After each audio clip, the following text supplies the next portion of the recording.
All right, today is Wednesday, November 12th, and I'll just come out and say it. Yes, that was me on the sidelines at the Texas A&M Missouri game. I was wearing sunglasses and a hat. I totally was not giving the plays to Mike Elko. I totally was not behind everybody, just listening in, and then with my walkie-talkie, just talking to Jay Bateman up in the booth saying they're going to run it left. Yeah, I'll come out and say it, but I am under no affiliation. It's only me. Don't get Big Mike in trouble. Don't get Jay Bateman in trouble. Don't get any of the guys in trouble. I'd totally take the fall for that. Doesn't matter. The Aggies are 9-0. We have gotten through. What are we at? 3/4 of the way through the season? More than that, right? 12 divided by, we're at 9. So yeah, 3/4. Exactly. We've got 3 more games left. Well, what? Oh, yeah. Oh, for the regular season. For the regular season. We have 7 left, let's be honest. We do have 7 left. Job's not finished. But for the regular season, got South Carolina coming up this week. Then we've got Samford, which, hey. Watch out. You never know. I was looking at Samford earlier today. Mm-hmm. They're 1-9. Their quarterback in 10 games has 6 touchdowns and 6 interceptions. Wow. And their leading rusher has 227 yards, which averages out to 23 yards a game. What are they doing? What are they doing? They lost to Eastern Tennessee State 38-14 last week. I don't know how you're leading rush, how that's possible. So you've said that the quarterback has thrown for 6 touchdowns and the running back has run for how many touchdowns? I think it's also the quarterback leads the team in rushing with 227. Yeah, because I was about to say that must mean they've only scored like 9 touchdowns on the year. Maybe they just have good defense and special teams, but they've won one game. Some points. I mean, when I say good, I don't mean like good, but.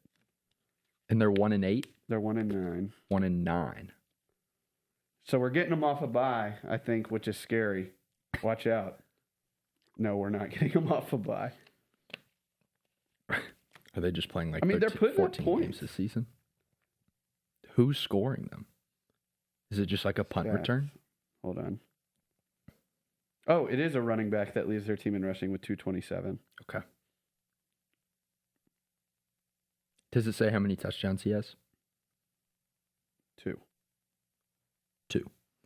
Wait, they have 5 rushing touchdowns on the season. Oh, they have 2 quarterbacks. Okay. But both of them have 6 touchdowns and 6 interceptions. Interesting. And their third string played, it looks like a game or 2. He has 40 pass attempts on the year. So, 1 to 2 games. Yeah. He has 1 touchdown and 5 interceptions. I don't know. Yeah. For the people at home, I don't know if that's very good. Oh, breaking news.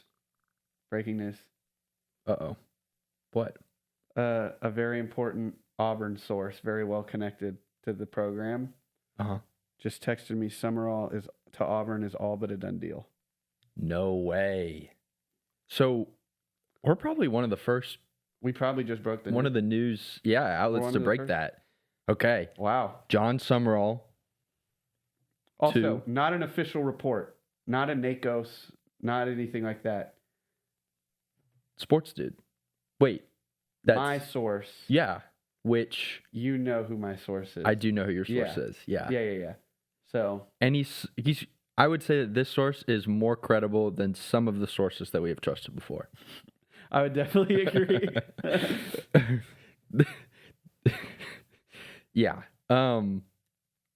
Wow. Okay.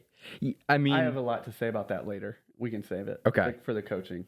Okay. Because there's a lot of coaching stuff I want to talk about. Yeah.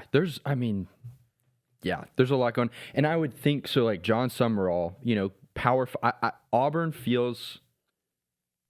I know Auburn's is one of the best jobs in the country, but I just it doesn't. I didn't feel like they were going to go out and try to get like a big name. You know what I mean? It seemed like they were going to go with a group of 5, especially like Summerall is group of 5. Right. Yeah, I meant that. Oh, yeah. I thought that they were going to go after a group of 5 coach. Because Hugh Freeze, I can't remember the circumstances surrounding it exactly. Was he out of coaching? And then he was at Liberty. He That's left right. Liberty to go to Auburn. Okay, so they kind of did the same. They kind of did the same thing. He was out of coaching for various reasons. Yes. For a little bit. Yes. And then got back into it with Liberty. That's right. Won a bowl game with Liberty while coaching from a box in a hospital bed. Do you remember that photo? I do remember that. Post game, it's the camera looking up at him, and he's in a hospital bed in the box, headset on, just with the thumbs up. Didn't they get crushed too? Because the news was that he was going to leave for Auburn, and everyone was like, "Are they going to care?" And then was that the year they played Oregon? That was only 2 years ago. No, it would have been more than that. I remembered. I thought I remember there being a whole thing of like, "Oh, Liberty's coach, he's gone," and he even told them like, "I'm gone," and then they went and played that game and got absolutely smoked. Maybe 5-6 Oregon. Yeah. In the Fiesta Bowl. So January 1st, 2023, the year of 2022 regular season, which would have put 2023 as his first year at Auburn. 3, 4. This was year 3. So yes. Okay. That's right. It was the Oregon year. Okay. I'm remembering correctly then. Yeah, they went 13-1. Their one loss being that game to Oregon. Yeah. Okay. Wow. Yeah, we can unpack that later. Yeah, today we're going to do Week 11 recap, as we always do. We'll talk about A&M. We'll talk about Oregon, Iowa, LSU, Alabama. We'll talk about Indiana, Penn State. That was an awesome game. There's some awesome other games, and also nobody wants to win the ACC. I mean, it's hot potato right now for just getting a ACC championship berth. We're going to go through, so we've decided, we know that all of y'all consider the Sports News rankings to be the most important rankings, and we do too. Problem is the college football playoff does not use our rankings, and those are going to be the rankings that end up putting teams into the playoff. So what we're going to do is we're just going to cover the college football playoff rankings.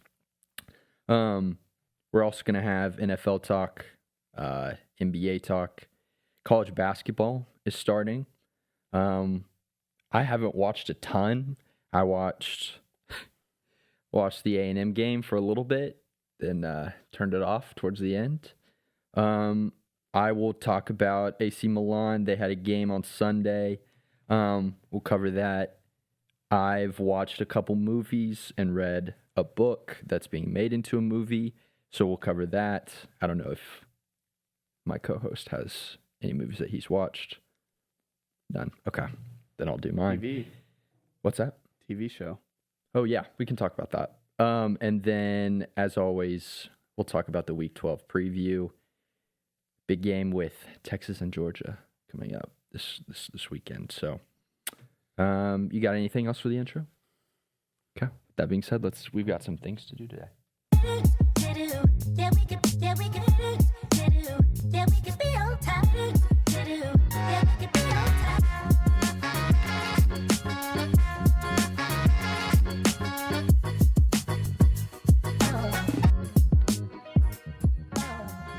Okay, let's just dive right into the A&M Missouri game. Because I told you I have like a Ted Kaczynski manifesto that I was writing, and I'm probably not going to say everything that I was thinking in the moment, but a lot of this actually has to do with Marcel being in the Heisman race. Chance. Chills. And I want to be professional when I'm talking about this team because, right, obviously I have a vested interest in this team. Texas A&M in my lifetime has never been 9-0. And also with Marcel Reed, being in the Heisman conversation, I basically kind of wrote down. I mean, we've talked about the Heisman Trophy being. It feels like it usually does go to the best player, but a lot of the players that are talked about within that conversation, like for instance, last year you had Ashton Genty, who, I mean, he was doing things he was deserving, yeah. Individual player wise, I mean, he was the best player in the country. Travis Hunter was just doing things that we hadn't seen, I guess, ever. I mean, Jabril Peppers did it. Charles Woodson, right? Charles Woodson. Did Dion do it at Florida I don't remember. State? I can't remember. Desmond Howard, a little bit, special teams. Mm-hmm. And Travis Hunter, I mean, I'm not taking anything away. I still think that he's a great player, but what I wrote down with Marcel Reed is that what I talked about coming into the season was what we wanted to see was, or what I wanted to see was decision making, getting to his reads quicker, making quick decisions, being confident in what he's seeing on the field. These were the things that we needed to see. They're working now. He's doing a really, really good job of that. The thing is I think he's not doing anything too crazy. Like, he's getting it to KC, he's getting it to Mario Craver. He has a great offensive line in front of him. And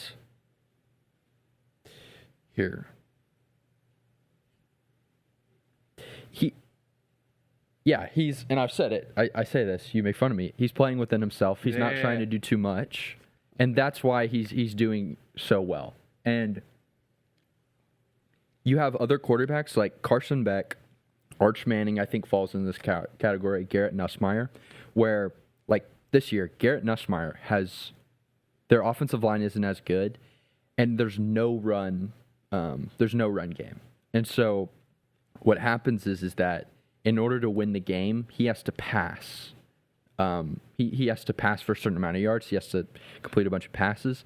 And so he kind of like, there's kind of almost like that pressure makes him try and force things, throw interceptions. It just creates like a kind of like an anxious disposition, I feel like, especially in the pocket and stuff like this. And Arch, right, when he's trying to develop, this is his first season as starter, with the offensive line being so inconsistent and them not having a consistent running game. If they want to win games, he has to pass them out of it, and he almost develops that, like, internally. And so it, like I was saying, I feel like it creates a nervous disposition within the pocket, or you put too much pressure on yourself, which, then the results become inconsistent. And so what I mean by this is, like, I think a lot of times the Heisman Trophy award, it is obviously the result of you playing very, very well at your position. But with Marcel Reed, it's like he has a good offensive line. Like, all of these pieces around him really make him able to throw it to, get it to a good receiver in Mario Craver, get it to a good receiver in KC Concepcion, and then all of the stats and the yards and stuff that come from him having a good pocket and being able to, like, feel confident within himself in the pocket. That is something that he doesn't necessarily control. And so, I don't know. I don't necessarily think Marcel is, like, he is one of the best. He's doing really, really well. But I don't think it's necessarily a result of, like, something we've never seen before. I just think he's doing a really good job of using the weapons that he has around him to, like, make this offense function really, really efficiently. Mm-hmm. Yeah. Yeah. No, I agree. He's just doing what he has to do. Yeah. And it's also turned, like, same with NFL's MVP.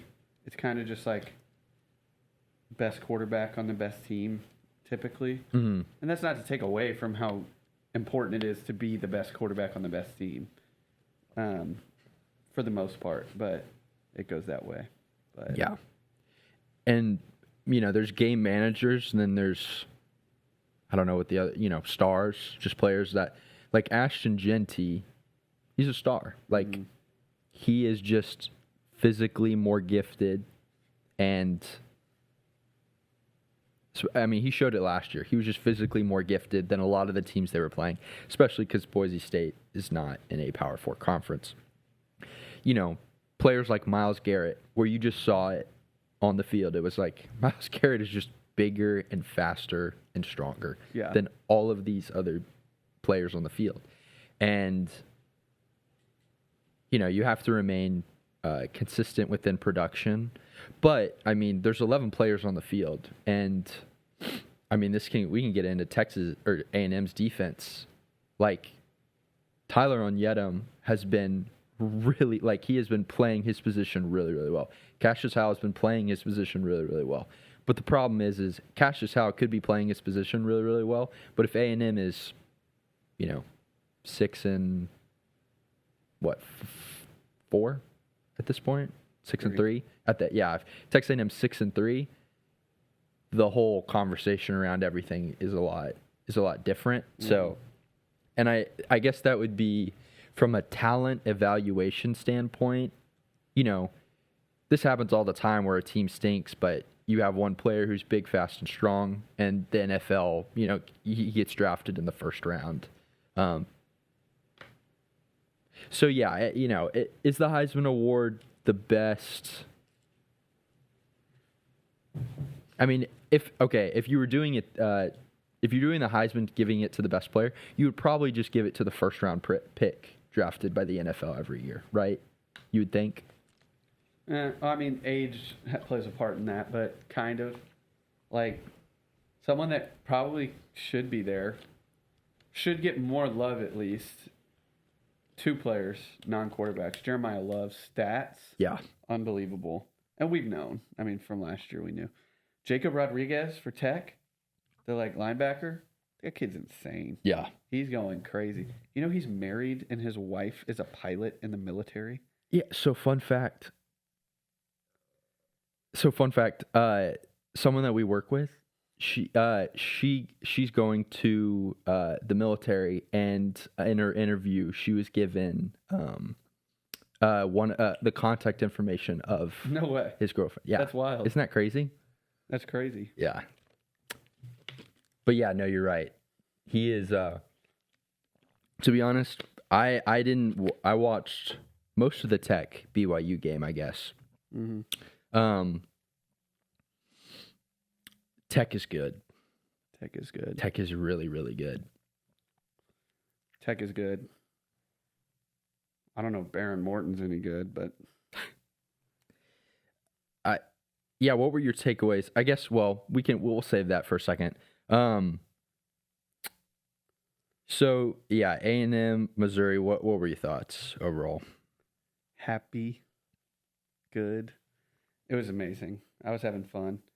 That first half was entertaining, but only to sickos, just because of the defense and everything. Yeah. But the takeaway from there at the end of the first half, the forced fumble that went right into Dalton Brooks' hands, amazing. That was a sick play. That was sick. Being in the perfect spot. That was so sick. Who forced the fumble? Damian Sanford. Of course, Damian Sanford. Yeah. He also had another amazing game with Scooby out. Yeah. He's legit. Yeah. We have to, honestly, if we're talking about stats, Dalton Brooks should be in the Heisman race. Do you know that Dalton Brooks is averaging 48 yards per carry this year? Yeah. Has that ever been done? Yeah. It's a great point. He's averaging 48 yards per carry. That's a great point. Yeah, he had the game of his life from a defensive standpoint. Uh-huh. Fake punt and fake punt. My jaw was on the floor. I've never seen that. It was perfectly executed because I guess Missouri was lining up for a punt block, and I don't know what even that would be called on a punt block. It looked like the linebackers or the people behind, they went right. Like they thought the ball was going to the right, and Dalton just took that thing. I guess Dalton took it right if you're facing, if you're like to his right. To his right, yes. But yeah, I mean, he almost scored That was crazy. on both plays. On both plays, he almost scored. Yeah. That's what Elko said in the post game. He was like, "That's what I told Dalton. You should have had 2 touchdowns." Should have scored, man. KC, animal. O-line did great against probably the best D-line. Definitely one of the top 2 with them and Auburn that we've played this year. Yeah. I Looked mean, great. no sacks. Really didn't feel like he was getting pressured all that much. Mhm. It was a great game. It feels the 8-4 curse is broken. We're a fun team that does fun things. Who would have thought? Yeah, it's crazy. I mean, And Drinkowitz might have just lost the Penn State job. you think? Not actually, but it Or wasn't his really. But or maybe Elko just won the Penn State job. bro, stop talking. I had someone rage bait me yesterday. Did you see? We'll talk about this later. Probably the Giants fired Brian Dable. I did see that. Someone texted me like, there are a lot of reports saying Elko's to the New York Giants. I'm like, send me one. He's like, I can't find them. I'm like, yeah, because they don't exist. What are you talking about? I mean, he is. They're he is scared, from up north. They're scared. You think he would? I don't even know. I wonder if he has any interest for coaching the NFL. He'd probably be pretty good at it. I'm not gonna lie.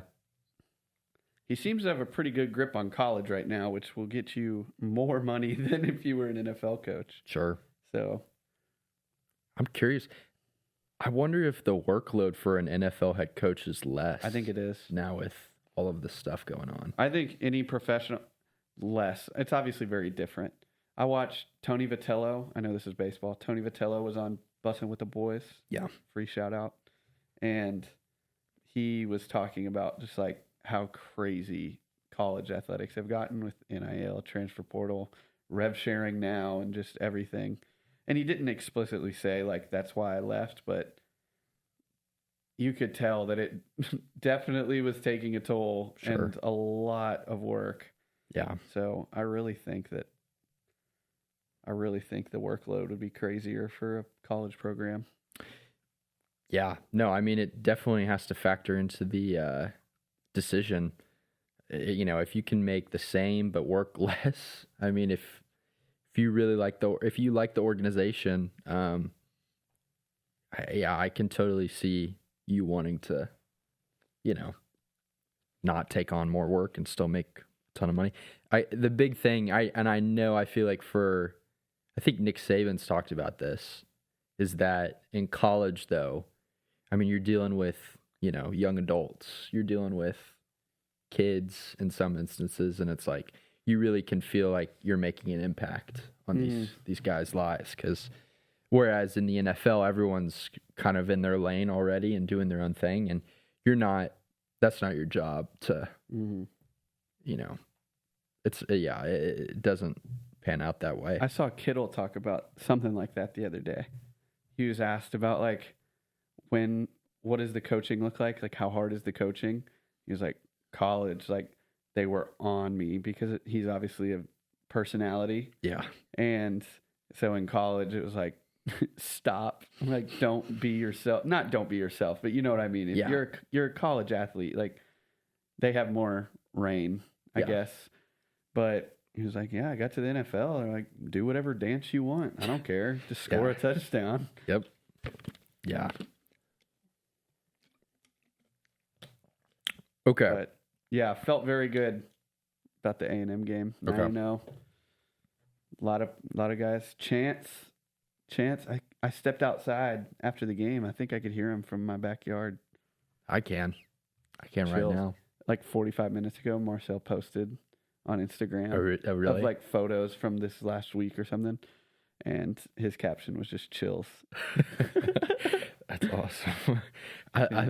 him giving himself the nickname the Gingerbread Oh, Man. yeah. I thought that was hilarious. Awesome. Also, It's a I funny knew one. this in freshman year of college, whenever Reuben Owens was a high schooler. Do you know Reuben Owens' nickname? It has been since he was in high school.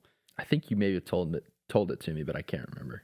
The Black Unicorn. Oh, okay. So I haven't heard sick. that one. I'm not going to be saying it much, just out of my own personal safety, Yeah. but that's a sick nickname. The TBU. Black Unicorn. The Black Unicorn. Oh, yeah, baby. And the Gingerbread Man. I really like the That's Gingerbread funny. Man. Can't catch me. Nothing for me will, cold. I don't think, ever beat the Mailman. Yeah. That's my favorite because he always delivers. Always delivers. God, that's so hard. That was Stetson, right? Stetson Bennett, baby. Come on. 2-time national champion. Yep. Stetson Bennett. Who, I mean, did he even get drafted? No. He signed as an undrafted free agent with the Rams and then he got drunk and then was going and like ding dong ditching people's houses at like 3 a.m. and I haven't heard about him since. Cool. But hey, Nate Borkacher is a semifinalist for the award that they should name after Stetson Bennett of a player, like recognizing the best college football player who started their career as a walk-on. Is that the Burleson or the I think Burlsworth? Burlsworth? Mm-hmm. That's either just the tight end one or it's that one. I don't remember. Because I think Baker got it, and I thought it was the Burlsworth. Yeah, it would be Baker too. Yeah. Okay. Maybe I'm, something like that. They should That's awesome, name it though. after Stetson Bennett. 2 natties as a walk-on quarterback. 2 national champions. That's insane. That is absolutely crazy. I'm trying to think of if I have any extra thoughts on the A&M Missouri game. Really, other than Missouri didn't score until the third quarter. At that point, it was 21-0. I really liked the check Marcel made, obviously, that to throw to KC when they showed that really was like a blitz zero or a zero look. Fake punt was awesome. Defense played phenomenal. Yeah, I mean, it was just to go on the road against a ranked team.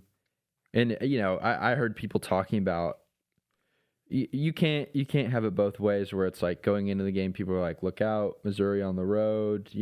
Matt Zollers, he played he had a better stat line at the end of the day than Bo Prabula. He's a top 100 recruit. Like, look out, things could get crazy in Columbia. And then A&M to go in there and roll them. And then afterwards be like, yeah, but Mizzou was playing with their third string quarterback, and then kind of backtrack and move the post. Like, listen, to go on the road in the SEC, and I mean, first of all, they didn't score until the third quarter. So from it was kind of a defensive struggle, start of the game. But to really, it was 21-0 at one point, and then I think 21-7, and then 24-27, and then maybe they scored a field goal, so it was 24-10, and then we scored a touchdown, and then scored another touchdown, and then could have scored another touchdown. There was no stress. I didn't have really, other than obviously at the beginning of the game when you don't know. After it was 14-0 at halftime, there was no stress the rest of the game. Mm-hmm. And that is very rare in a SEC game on the road against a ranked opponent. Mm-hmm. So really, really, really good win. We'll talk about in the college football playoff rankings. Rankings honestly don't matter. Do not care. Do not matter. I have some things to say. I do too. I was gonna say I'm kind of surprised. I think we're gonna say the same thing. Okay, then I'll save it for later. But I'll pose you this hypothetical question: if the Aggies, so if you were playing A&M, and you could create a team out of thin air with a scheme with their strengths, how would you create a team to exploit the weaknesses that A&M have? And in other words, what would you say the worst matchup for A&M is in a hypothetical world? To me, it seems kind of obvious, and that this may sound like a cop-out. I really do think A&M is so A&M is good in so many different ways that you really just need balance. You need a team that's like similar to A&M, and I really do think that Ohio State is that team because they have a tactician defensive coordinator in Matt Patricia, who similarly to Elko, I think can put, have some different stunts, give different looks, show blitz, whatever, all the stuff. And they also have the talent with Caleb Downs. Yeah. Also, I put together this week. Caleb Downs is Josh Downs' younger brother, the former UNC wide receiver who's now a Colt. I did not know that. Isn't that crazy? I'm very surprised I didn't know that until this week. Crazy. And then a high-powered offense with just playmakers. So, like Marcel and Julian Sayin are both very talented quarterbacks. Mm-hmm. I know Sayin's younger, and the competition that he's faced is different, but I feel like they are not an archetype, but of the do your job type thing. Don't lose the game. You might not be the reason you win, but just don't lose the game. Yeah. And then just for A&M, throw the ball to Casey, Mario, Terry, ABR, Borkature, Theo, all the weapons. Yeah. I think A&M would have an advantage in the run game offensively, the running back room. Yeah. And then for Ohio State, Smith and Tate, I don't know. I just think that you would have to have a offense high-powered enough with the playmakers to keep up with A&M's offense, and you need a defense talented enough to like bend, not break. Because I really don't think anyone is going to totally shut down A&M's offense. And like A&M has had non-high scoring outputs, but I do feel like that was a lot of game scripts. Yeah. So I don't know. I feel like they're very similar teams, so maybe a cop out, but you just need an offense has playmakers that can make you miss. Like Torian York, I love you to death. Like he's not as fast, right? Yeah. He's smart, but he's not as fast. So having a guy like Smith going deep on somebody or Tate across the middle, whatever it is. Yeah. I think Ohio State is that would be the most fun matchup, I feel like. It would be. It really I would love be. that. Yeah, so I kind of like pulled from a couple different teams, and I was just creating a hypothetical team. I do agree. I think Ohio State is probably, they would probably be favored on a neutral field, is what I'm thinking, but not by much. I think it'd be really close. Yeah, it would be razor thin. It would be a coin flip of a game. Actually, I think Pate talked about this. I think it would be 3 points. Okay. Ohio State by 3, I think. Or 2.5. It's kind of a coin flip. Anyways, continue.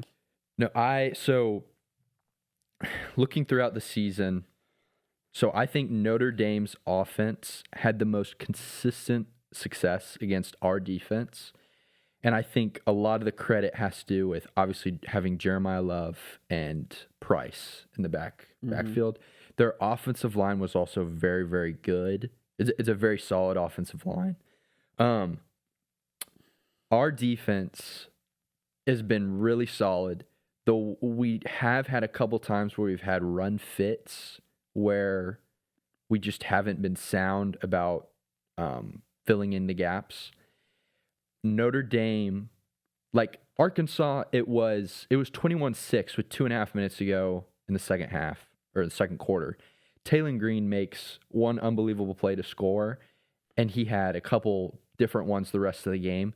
It really felt like Arkansas had playmaker, but it really felt like Taylor Green was just like what we were talking about. He would be a candidate. Like if you were doing Heisman by just like best player, doesn't matter record, Taylor Green should be up there. Oh, yeah. But because their team isn't great, he's not going to get any conversation surrounding it. So Taylor Green, Arkansas, if I'm creating a team, I'm not necessarily talking about just like putting star players on. I'm just talking more like scheme, like what style of offense would give A&M the most trouble and what style of defense would give our offense the most trouble. I think a Notre Dame style offense where it feels like it's a run first with Jeremiah Love or Price, or maybe not even a run first, but just they are able to run the ball consistently and have success. that is something that I feel like our defensive line has been good, but not like elite at. Mhm. And all it needs to be is like 2 times where Love makes it, 50-yard run to the end zone, and that's 2 touchdowns and 14 points. So I feel like a offense that has a really, really good O-line and elite running backs in order to open up the pass game. And if you can get success, essentially it eliminates the Elko effect where it's 3rd down and 7+, right? And Elko has time to, okay, we're going to show this look pre-snap and then back out of it, but we're going to have the safety come on a blitz from the outside. It eliminates that because when it's 3rd and 2, it's just, all right, we're running the ball, or you think we're running the ball, play action, deep pass. I think, so that style of offense, and then with the defense, it's kind of interesting. So, and I didn't bring this up when we played LSU, but LSU played a lot of man-to-man because their corners are really, really good, and their defense is really, really good.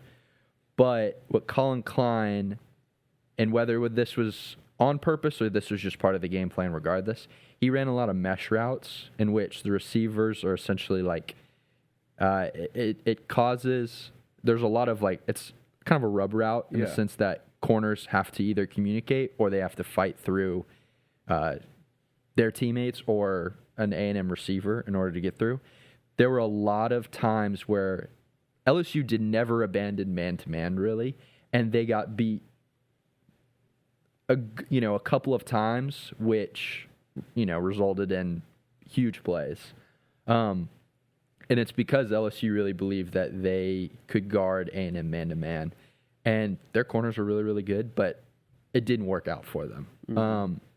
So what I was saying is I think if your defense, if you have corners that are able to go, that you feel comfortable in order to go man-to-man with, what that allows you to do is put more bodies in the box to stop the run. And if you can stop the run and then force the pass, but you still feel confident that over the course of 4 quarters, you're going to win more reps than you're going to lose on the, against KC and Mario, I think A&M's offense is so explosive and there's so many ways to beat you. I think A&M would still score some points, but I think you keep it, you keep the offense maybe to under 30 points, and then from an offensive standpoint, you're just scoring like the way Notre Dame did against us. And, Notre Dame, I mean, if they make that extra point, we're going into overtime, who knows what happens. So, Notre Dame, it felt like came the closest to beating us, because people pointed that Arkansas game, but it really wasn't as close as the score indicated at the end, because they never had the ball and never had the ball with the ability to go up if they scored. So, I'm thinking, Notre Dame kind of style offense, and then a defense where you feel really comfortable about playing man-to-man and you can put more bodies in the box. I just think that gives you the best chance to. I think that would be the worst matchup for A&M. Mm-hmm. Yeah, I agree. I see it. I see the vision.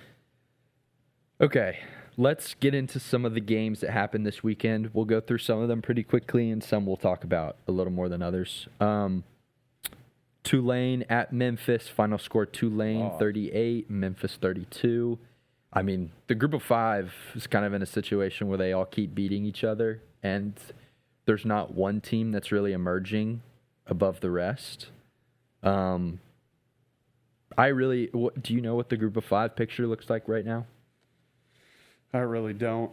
Okay. It's so random week to week. I don't know if USF is still considered in there. I think they're the highest ranked group of 5 team, because I think they were ranked in the, here, let's see. They weren't in the college football playoff one. They are. They're 24. What? I believe. Unless I got this wrong. Yeah. So, South Florida, they have 2 losses, I believe, to Memphis and Miami. Yeah. It's interesting. That stuff is getting it. And also, I mean, there's a doomsday scenario where the ACC doesn't get a team into the playoff. Well, they have to because of auto bid. No, because it's the best 5 conference champions. So what they would do is for instance, if Duke were to make it to the ACC championship game and win, Duke would be an 8-4 ACC team, and they might consider JMU a better conference champion than the ACC champion. I don't think that's right. They were talking about it on the college football show, and they were saying that they would put in, I guess they would put in USF, and they could consider putting in JMU, because they said it's the best 5 conference champions, but they didn't say the best. It's assumed. So you're saying that the scenario would be 2 group of 5 teams make Correct. it. There's no way that Correct. that happens. And that only happens so Miami can't get to the ACC champion, or Miami has a low percentage chance of getting to the ACC championship. If they could technically get in, if they won out the rest of the season and they were 10-2, they could still get an at-large bid without being a conference champion, which is the most likely, other than Georgia Tech just winning the ACC and getting an at-large bid. But if Duke were to find its way into the ACC championship game and win, because they lost to UConn this past week, UConn's not ACC, obviously, they would be the winner of the ACC, but they would be 8-4 with a loss to UConn, the loss to, I don't know who their other losses are. But the committee would look at an 8-4 Duke versus, I don't know what JMU is, but I think they're a 1-loss maybe JMU team, but they would be a conference champion. They could put in JMU over Duke as one of the 5 best conference champions, which is crazy. And obviously probably won't happen, but they were talking about it, and I just thought it was kind of interesting. I don't think there's any way that happens. It would be pretty shocking if it did. I agree with you. I don't think we'll have to. Because, I mean, what? Virginia has 1 loss, right? 2 losses now. 2 losses. Georgia Tech has 1. Yes. So this means that Georgia Tech would be 9-3. And then if they won, it'd be a 10-3 ACC team. Yes. But, yeah, I guess in this scenario, Georgia Tech could go to the ACC championship game and play Duke, and Duke beats them. And so 9-4. Yeah. Maybe 9-4. That would only work, though, if Duke wins, because if Georgia Tech wins, they would go in. Yeah. That would be wild. I will say, though, Georgia Tech does us to play Georgia, but I would still think. Yeah. Well, I mean, I was assuming that they lost out because they're 9-1 right now. Yes. So they have 2 games left. So that would be 9-3 going to the. They play Georgia and I don't know who they're. South Carolina, right? Oh, South Carolina. Right? Oh, yeah, you're right. Or no, that's Clemson. Yeah, that's Clemson. I don't even know. I don't know who the other game is, but yeah, I just thought that was interesting. That would be wild. They were talking about it. They were also, well, we'll talk about it. We'll talk about it when we get to college football playoff rankings. Georgia at Mississippi State. Final score, Georgia 41, Mississippi State 21. People were talking about this being a trap game, and nobody told Georgia or Mississippi State because, I mean, it was ugly. Didn't you pick Mississippi State? I don't think I did. Hold on. Maybe I did, but I don't think I think you did. I picked Mississippi State? No, you picked Georgia. Okay. Yeah. What was the upset that you picked? I picked Iowa. Yeah, that's what I was thinking of. Yeah. And I almost was right. Mm-hmm. But yeah, Georgia, I was watching a film breakdown of this game. They did a really good job running the ball. They did a good job using their elite screen game to open up big plays down the field.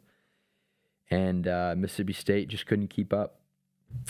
Now, I mean, Georgia goes into the Texas week now at only 1 loss to Alabama at home.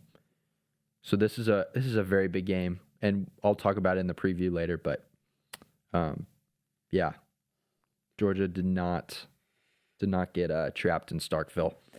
Do you have anything else on this game?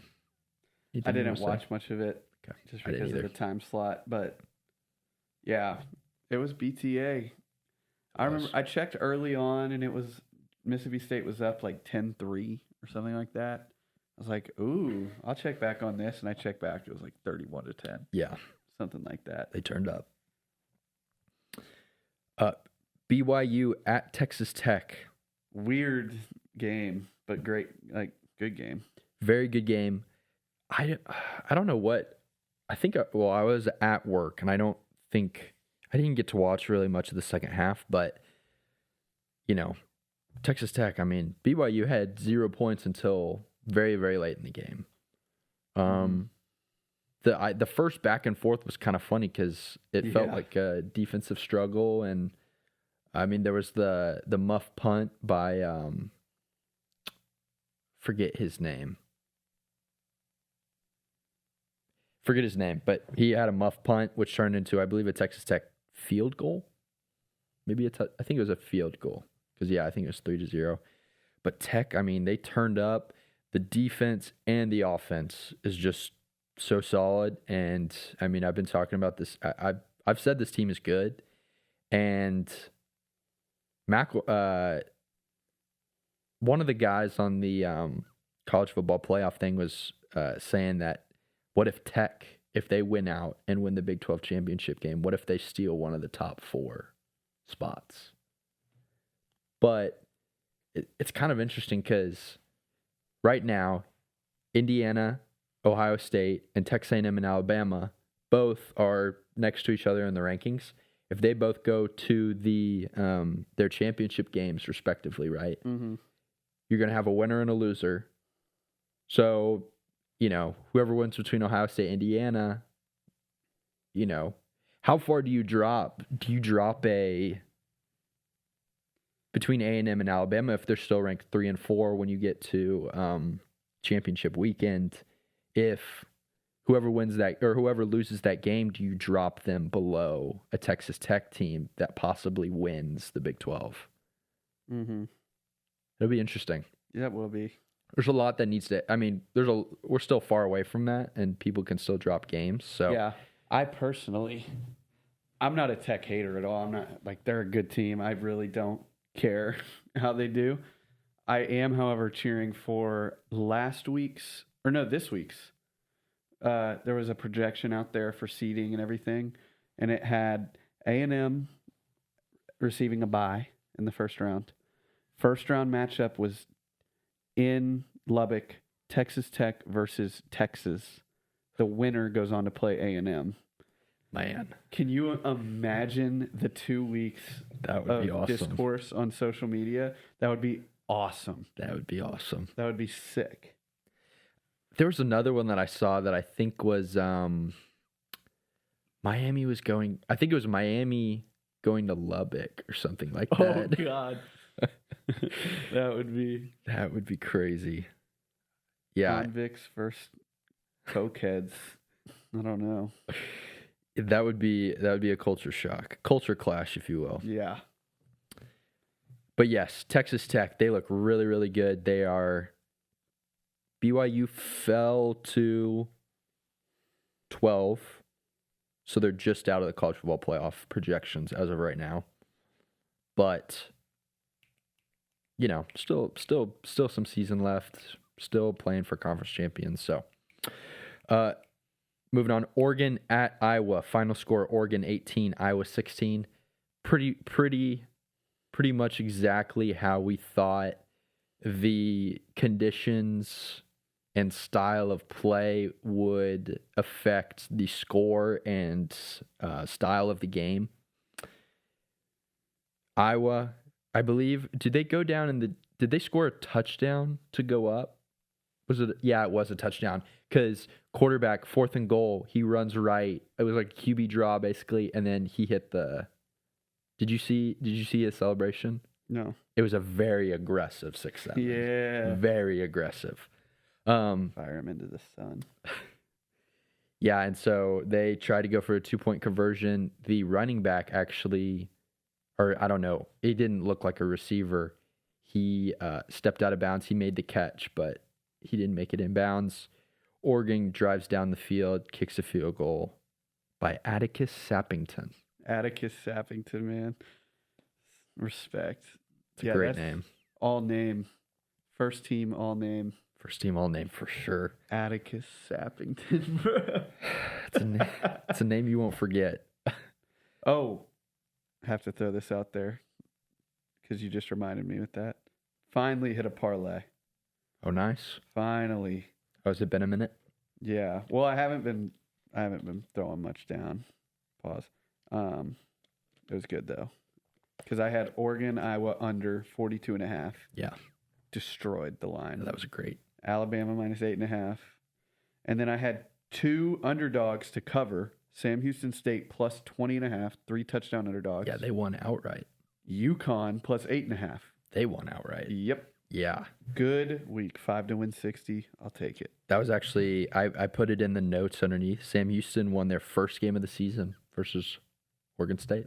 Do you know who the head coach of Sam Houston State is? I do not. You might know who this is.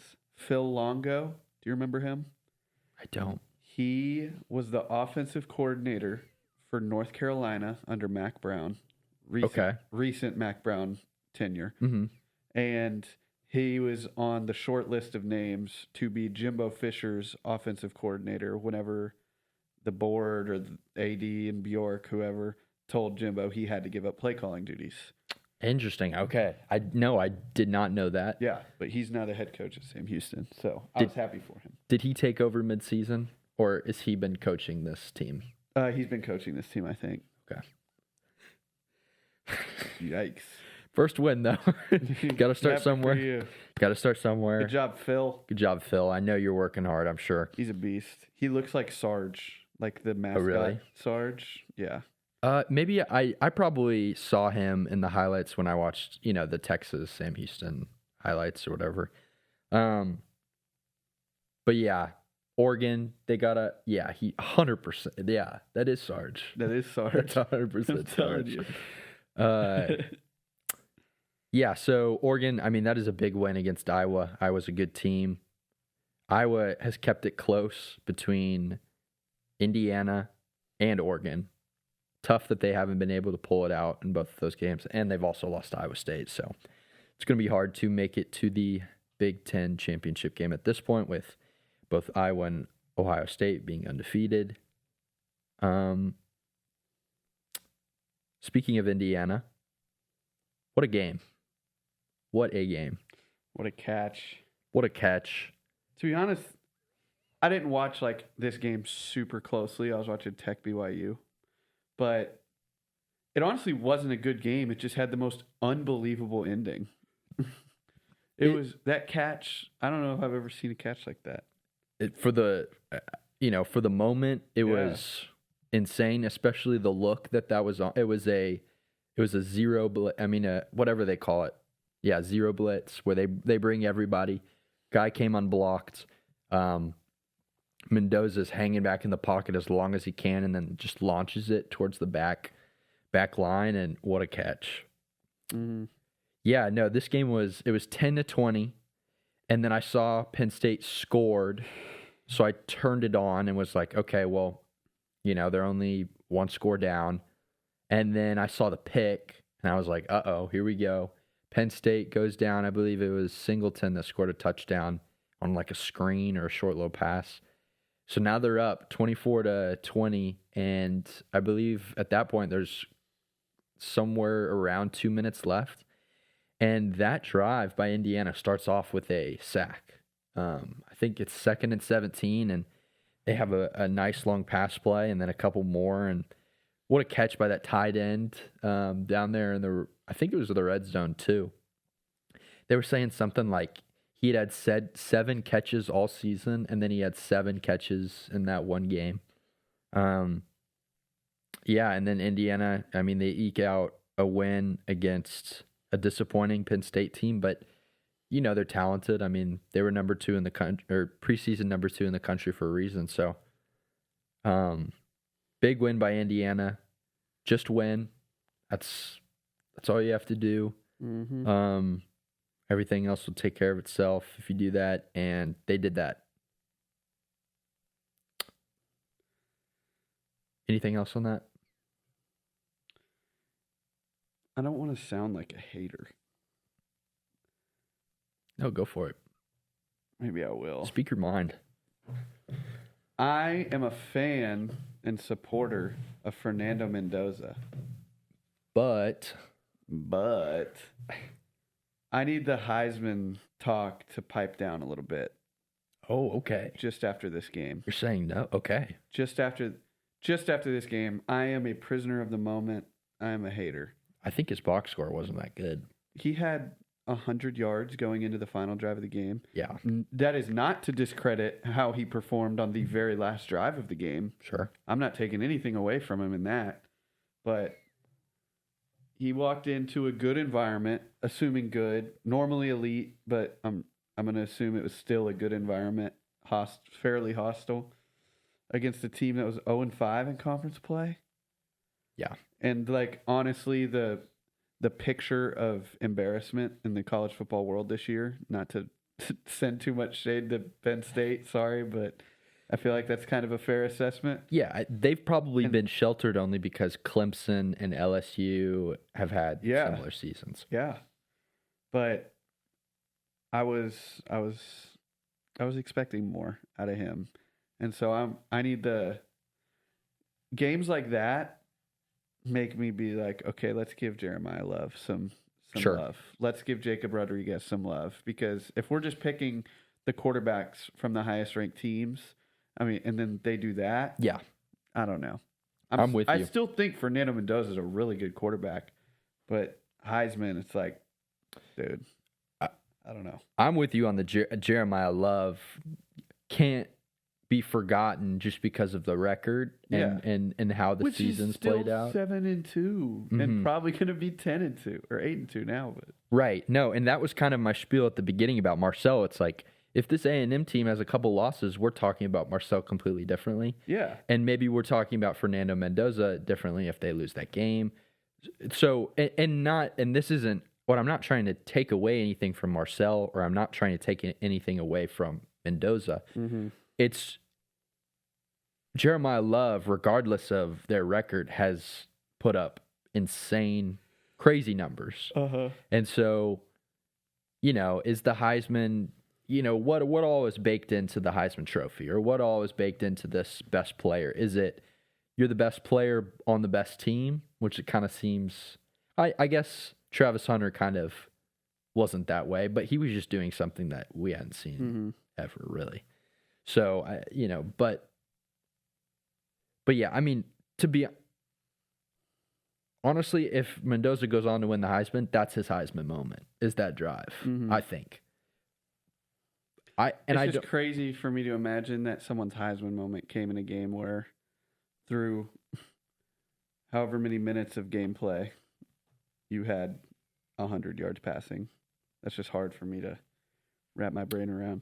I haven't really taken a look at, I haven't really paid attention to the Heisman odds or Heisman stuff. It goes Simpson, Mendoza, Sayan, Marcel. And then there's a big gap. Diego Pavia's at 5, but it's a big gap between 4 and 5 with Marcel and Pavia. Okay. I think Love is somewhere around 6. Okay. And then Rodriguez is just non-existent, apparently. Yeah, they really just do not give defensive players a lot of love when it comes to this stuff. Yeah, I mean, Mendoza has played really, really well. Mm-hmm. I'm looking at his stats. His QBR goes 72, 75, 93, 93, 80, 90, 97, 90, 95, and then 75 against Penn State. Mm-hmm. He has thrown 5 interceptions and 26 touchdowns with 71% completion percentage, 2,300 yards. Yeah, I mean, we're splitting hairs here, but I do agree.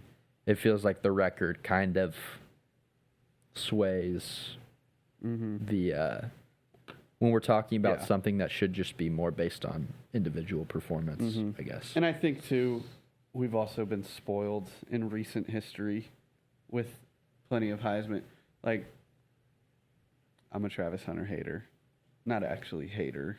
I think he seems like a funny. But you're more of an Ashton Genty supporter. I'm an Ashton Genty supporter. Yeah, and he was standing in the way of glory. I didn't want to be him to be discredited or his season to be forgotten.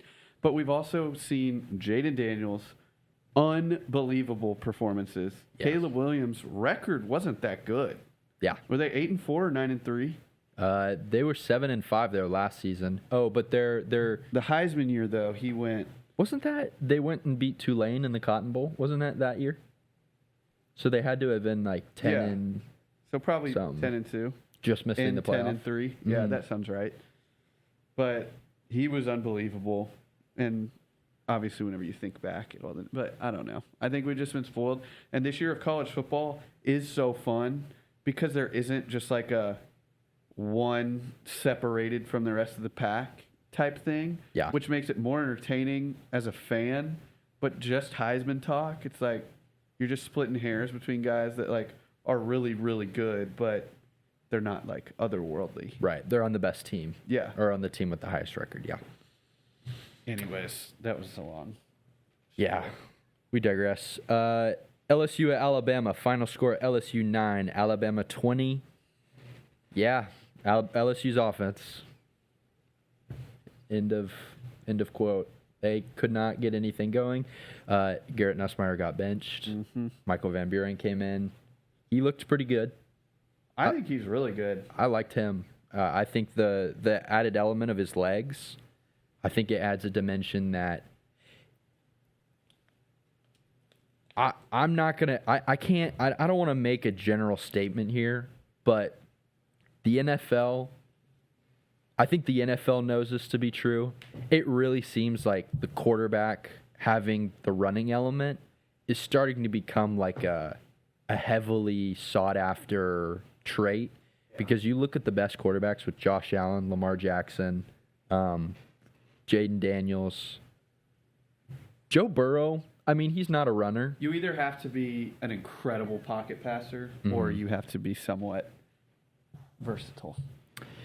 Right, and I guess I'm not. Yeah, Michael Van Buren, the way that I guess it's LSU's offensive line wouldn't allow Nussmeier to have enough time to be a really solid pocket passer, and that was the problem. And so Michael Van Buren is a better fit because he can scramble, and it doesn't have to be such a big thing. So, but yeah, Alabama. I mean, you know, they scored 20 on an LSU defense. Yeah. Did you have any other thoughts about this game? Not really. To be honest, I'm kind of done with LSU. Yeah. Their season's over in my mind. I know. Yeah, just win. Alabama won. That was all they needed to do, honestly. Navy at Notre Dame. Final score, Navy 10, Notre Dame 49. It was close there for a while, though. Was it? Yeah. I didn't really pay attention. I think half was like a 10-point game or something. Okay. I think. Maybe I'm totally wrong. I really didn't watch this game a whole lot. I haven't looked at these stats yet. Let's box score watch. Yeah, halftime was 21-10. So Notre Dame had control, but it wasn't like blowout from the start. Okay. Oh, I know how Navy's offense works. We all do. How so? Yeah. Yeah. They're not a passing offense. Yeah. Guess how many completions, attempts, and yards Navy's quarterback had? Completions, attempts, and yards. I'm going to go... So he went blank for blank with blank yards. I'm going to go 6 for 7 with 72 yards. 3 for 8, 22 yards. Holy cow. He did lead the team in rushing with 23 carries, 100 yards, and a touchdown. Oh, and their leading receiver had 20 yards. Nice. So he had 2 yards. That's explosive. Golly. That is insane. But yeah, Notre Dame, they did what they needed to do. Obviously, they need to win out if they want a chance at the college football playoff. They have a big one coming up this weekend at Pitt. Mm-hmm. We'll talk about that a little bit more later.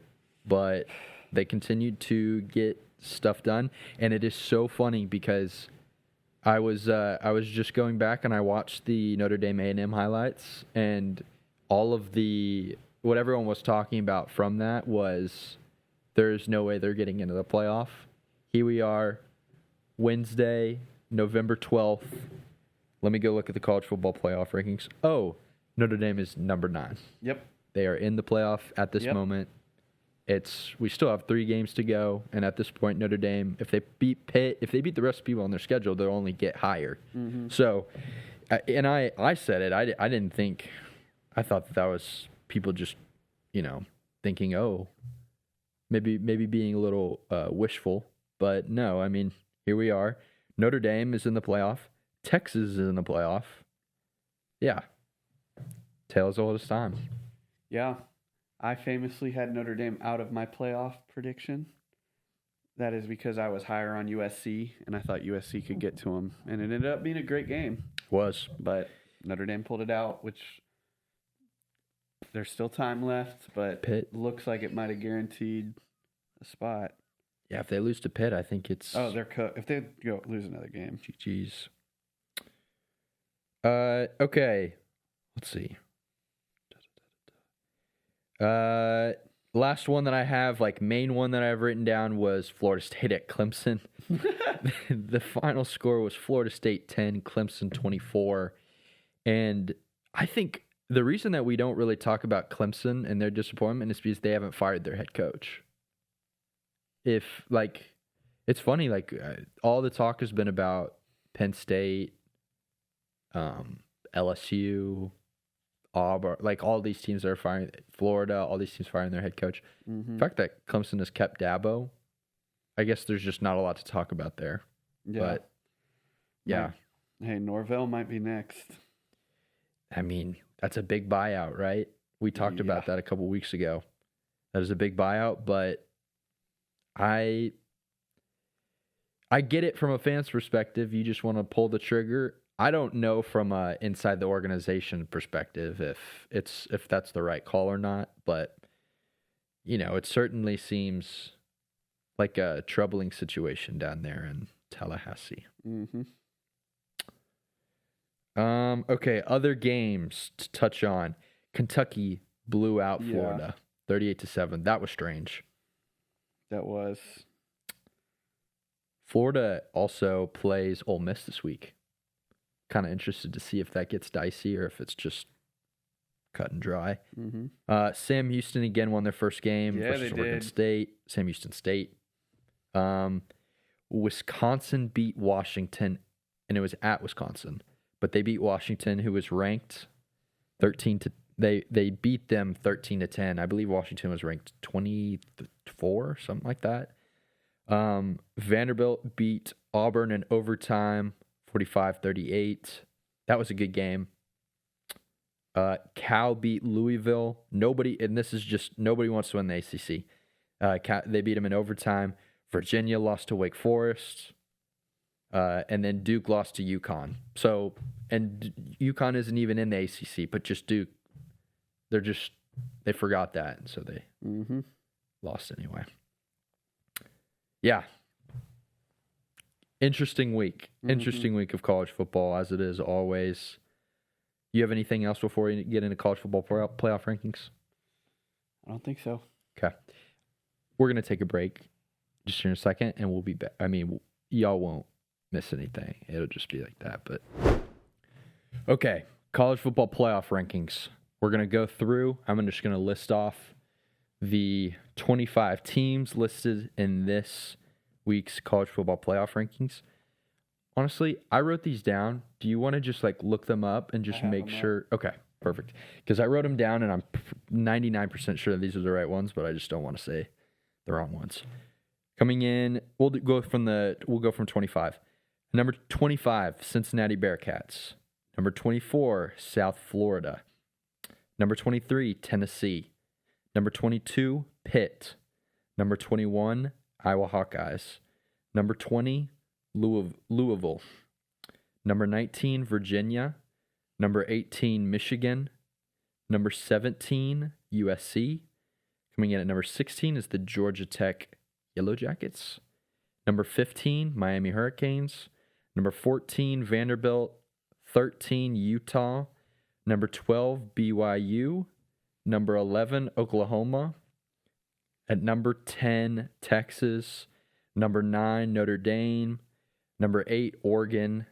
Number 7, Ole Miss. Number 6, Texas Tech. Number 5, Georgia. Number 4, Alabama. And then the top 3 are Texas A&M at 3. Number 2 is Indiana. And then the number 1 team in this week's college football playoff rankings is Ohio State. Correct. Yeah, so I don't know. So, and again, it's kind of tricky because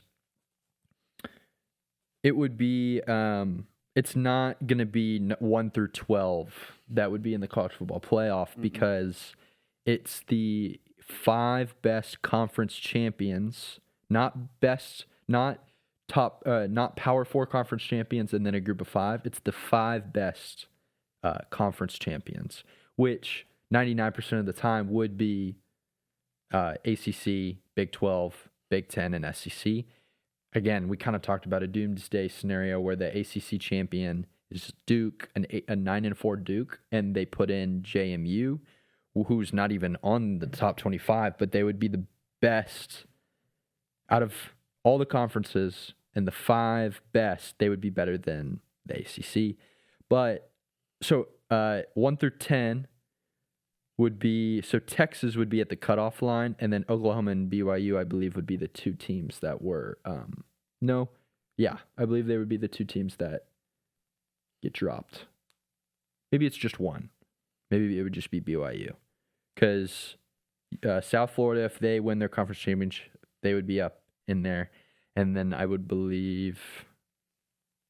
I'm still going to assume the ACC champion. It would be very safe to do that. It's probably not going to happen. I just thought it was interesting.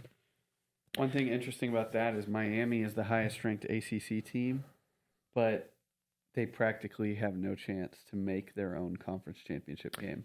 Right. They have like the 5th best odds to make the playoff as an ACC team, even though they're the highest ranked.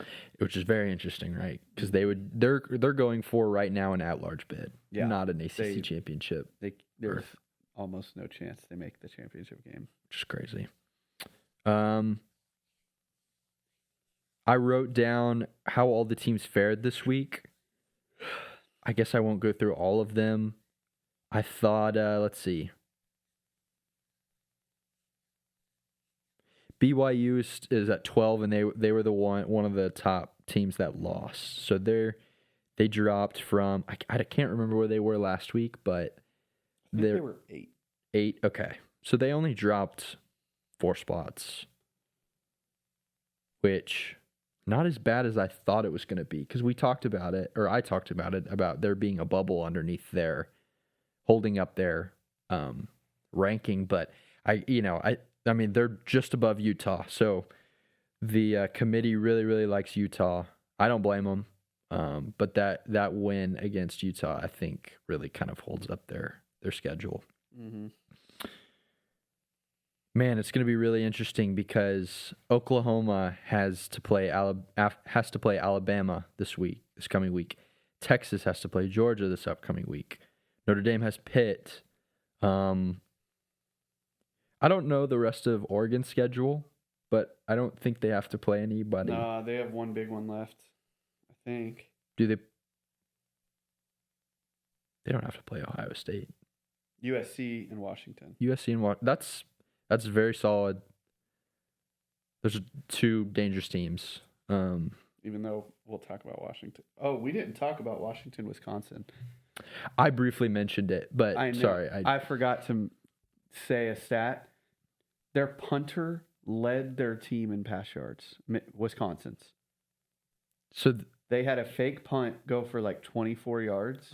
He was their leading passer. I think I think I might have. I meant to say that earlier, and it just came back to me. So they ran the ball, or maybe got a turnover in the red zone or something. I mean, it was a 13-10 final. Yeah. So I don't think offense was moving that much. That's insane. That was crazy to me. Their punter led their team in passing. That is a crazy stat. Yeah, and yeah. Ole Miss, they beat the Citadel this week. They do play Florida this upcoming week. It'll be very interesting to see how that goes. But I mean, they should be comfortably in the field. Tech, like I mentioned, maybe there's a chance if they win the Big 12, they jump both Georgia because Georgia's not going to a conference championship, most likely. Well, at this point, we really don't know, honestly, because Georgia beats Texas, Texas A&M loses to Texas, Georgia's in against, and if Alabama wins out, it would be Georgia and Alabama again. Yeah. Interesting stuff. Do you have anything else on this? I don't think so. I mean, rankings don't matter. They don't. Not until the last week. But it did. I was surprised to see the top three stay the same. Same order. I did think that. Because what do you think is the thing that's holding them back from putting A&M above Indiana? It's just the win at Oregon is that good? That's the only thing I could think of. Well, the head chairman of the board or whatever said it was their defense, A&M's defense. Again, this week was which allowed less points. They played a freshman quarterback. Indiana also played a freshman quarterback backup. Yeah, so on the road. Both on the road. I really don't care between 2 and 3 right now, but it just the reasons that he was citing are like pretty easily, I feel like, as a completely biased person, pretty easy to be like, well, didn't they just do the same thing? Yeah, like you say, oh, well, A&M, yeah, they handled business in a hostile environment and won by 3 touchdowns, but it was a freshman quarterback. So we felt comfortable keeping the team who just walked into a hostile environment against a freshman quarterback and won by 3 at 2. Like what are you talking about, dude? Yeah. But again, doesn't really matter right now. Just win. Doesn't. But it was a little goofy. I mean, I'm always skeptical that the people on these boards have no clue what they're talking about or doing. Yeah. They have a tough, because it's like, what do you value the most? They did say that they were the new metric was the strength of record? Is that the big thing? That's what a lot of people use, but they don't. I thought there was one statistic that they were like, we're going to take this into heavy consideration, and A&M's number 1, and they'll put them at 3. Can't remember if that's it's just right or not. What they say, and then the way it's reflected, it doesn't really match up much. I think they value the eye test a lot. Yeah. But that's what's crazy to me is like changing it up like year to year. It's like, oh, this year we value the eye test, but this year we care more about the metrics. It's like, what? I know it's such a balance. I mean, the ultimate thing is you can't predict what a team's going to do.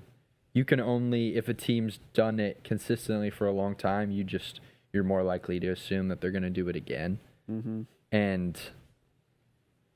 But that kind of like, a team, I don't know. It's a very tricky thing. So that's why it really doesn't matter. Because if you go 1-0 every single week, you're going to win the national championship. But yeah, those are the college football playoff rankings. Good job, college football. Thanks for delivering again. Okay. NFL talk. We have to talk about Jonathan Taylor. Oh, yeah. We have to talk about this guy. He got me 50 points in fantasy this week. He should be in the MVP conversation, and That's what I was going to should be say. the front runner. That's what I was going to say. Because he could end the season with 2,000 yards and 30 touchdowns. He had... Which is unbelievable. 30 touchdowns in 17 games. Our boss was like, I think he had every single carry in the second half. And I looked at how many carries he had. He had 32 carries. So he genuinely might have had every other carry in the second half. He ran for 244 yards with 3 touchdowns. He also set the Colts, I believe, longest rushing play ever with an 84-yard touchdown play. Lord. And it was also a really good game. I mean, it went into overtime. And, of course, Jonathan Taylor ran in the end zone to win the game. The Colts are a wagon. I think we talked about how they traded for, is it Sauce Gardner? Yeah. Okay. They traded for him. Obviously, he really didn't have time to prepare, a whole lot of time to prepare for this week. So, sure he'll only get better going forward, more comfortable within the things that the Colts do differently than the Jets. Yeah, Colts are very, very good. They very well could win the whole thing. Broncos. So it's really just the defense that's winning these games. They won 10-3? Was that against the Raiders? They're terrible. Yeah, the Raiders have not shown a lot of life. But yeah, it's just their defense that won them this game in particular. Bears win a very close one against the Giants. Jackson Dart was pulled from the game with a apparent concussion. And I was saying, if I'm the Giants, I'm not rushing him back. No. I might be like, I don't point. know, Jackson, you don't look too good. You're just staying out this game and this game and this game. Because it feels like they have something with Scotabo, Jackson, and when Neighbors gets back, hopefully he's the same receiver. But with those 3 guys, I mean, that's something to build around offensively. Mm-hmm. But yeah, the Bears, Caleb Williams. What do you think about Caleb Williams? I'm a big Caleb Williams fan. I'm his biggest fan. We're too, man. Close personal friends, so. That's right. No biggie. That's right, y'all are. Mm-hmm. Y'all dapped up that one time. Uh-huh. He talked to me. He asked me what my name was. That's so cool. And said, nice to meet you. And then he dapped me up. You think he remembers you? For sure. Yeah, I would know think Lincoln does. Lincoln has to. You're pretty unforgettable. Yeah. Okay. Pause. All right, we'll edit that out. Yeah. Clip farming, though. Yeah, the Bears have no defense. I mean, coming off a game where they allowed, 42 points in a win? Yep. That's ridiculous. Yeah. But survived. Survive in advance. They have a gauntlet coming up, though. I'm a fan of the Bears, so I'm not saying this is hate. They've had a pretty cupcake schedule recently, and that's whenever they went on their win streak. Coming up, they have a lot of divisional games, so you're going to have to play the Packers, Lions, Vikings twice. That's not going to be fun. That's going to be... And then Ravens at the end of the year, assuming Lamar is healthy. Yeah. Yeah. Not fun. They're rounding into form again. That was actually my next thing. They beat the Vikings, and the Vikings are what they are, but still, I mean... Mm-hmm. I'm getting a call, but I have to do that later. From who? He was calling, actually asking about podcasting stuff. Oh, really? Yeah.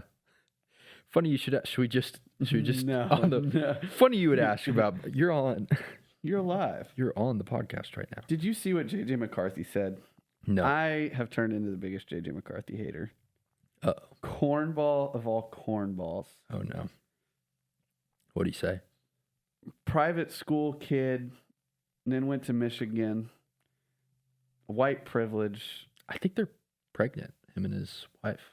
Good for them. Could be wrong. Good for them. he was talking about how he has an alter ego. He's literally white Russell Wilson. He was talking about how he has an alter ego that comes out on game day that he refers to as like its own person entity. Okay. He calls it 9 because he's number 9. He goes, "Yeah, I don't play on Sundays. That's all 9." I like that. Holy cornball, dude! I like that. That's crazy. Oh, I like that. That's tough. Yeah, 9 threw for 130 yards, 1 touchdown, 1 pick. Oh, I like that. That ain't 9, That's bro. tough. No. Keep doing it, JJ.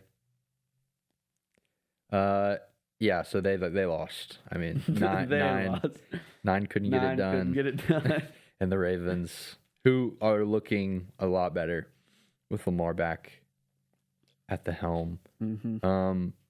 Dolphins beat the Bills. That was ridiculous. They spanked the Bills. Yeah. And it was 30 to close. 13. Yeah. I mean, it was 13 or 16-0 at one point, at half or something. Strange. So strange. Because the Dolphins were on a, 6 or 7 game losing streak? Something right? like that. I think it was. Had to be. I think it was. Yeah, I think their last one was that Jets Sunday night or Monday night, whatever. Yeah. That was disgusting. But yeah, they beat the Bills. Don't look now. The Jets are on a winning streak. Uh-oh. Back-to-back wins. They beat the Browns this week. Dan Glenn. Nope. Something Glenn. Aaron Glenn. One of the best coaches in the NFL. Who else could get the Jets to win back-to-back games? Not me. Justin Fields. Come on, man. Happy for you. Happy for you, man. It really does suck because Justin Fields has really had a rough go. Yeah. Going from Matt Eberflus and the Bears dysfunction to the Jets, who are just cursed. Yep. Yeah. And their owner, you know the story about their owner, right? The Johnson family. I don't think so. Not fully. The owner's name is Woody Johnson. Okay. Awesome great name. It's a great name. And he's just a big reason why they're so dysfunctional. His son's name is Brick Johnson. What? And Why? yeah. Why would you? And there was a report last season that came out. I think it was Rossini, who was talking about how Brick Johnson is very involved in the scouting of players, and I did hear about this. uses Yes. their Madden ratings to assess value. That's right. Crazy. That's So right. the Jets are just so dysfunctional. I heard one thing where like his dad was like, "Is the team good this year?" And his son was like, "Yeah, the team's really good," or so, like something where like he didn't even know and asked his son. I don't know. Yeah, don't look now. Jets are on a winning streak. The Patriots beat the Bucks. Good team. Bucks are a good team. The Texans beat the Jaguars. I know one person who was at that game. I do too. Congrats. Do you want to say anything about this game? That was such a fun game. Mills Mafia. Money Mills. I didn't watch this game, but I didn't watch until the last drive. I gave up. Well, I was working too. I started to watch and it got bad so fast. I mean, I turned it off. It was 17-0. And then I checked the score later. It was 29-10. Fourth quarter is about to start. So I'm like, whatever.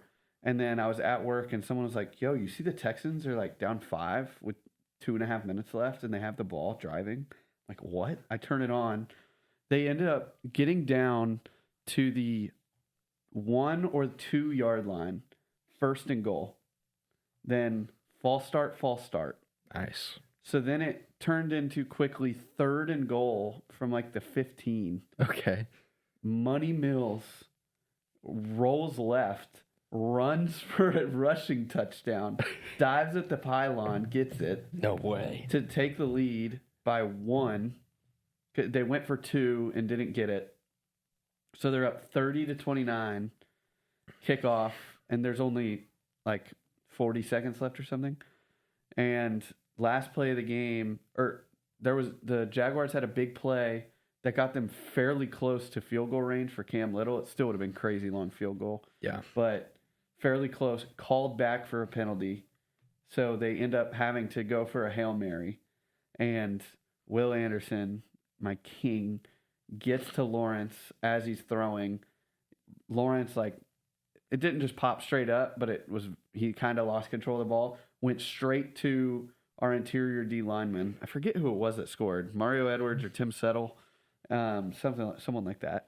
And the game was over. You assume just dive. He ended up running it back for a touchdown to just rub it in a bit, which also bad beat of the week. Texans were favored by 1.5. So anyone who had the Jags to cover, you assume in almost every time that's a cover, even with a loss. But he ended up running it in for a touchdown. That was awesome.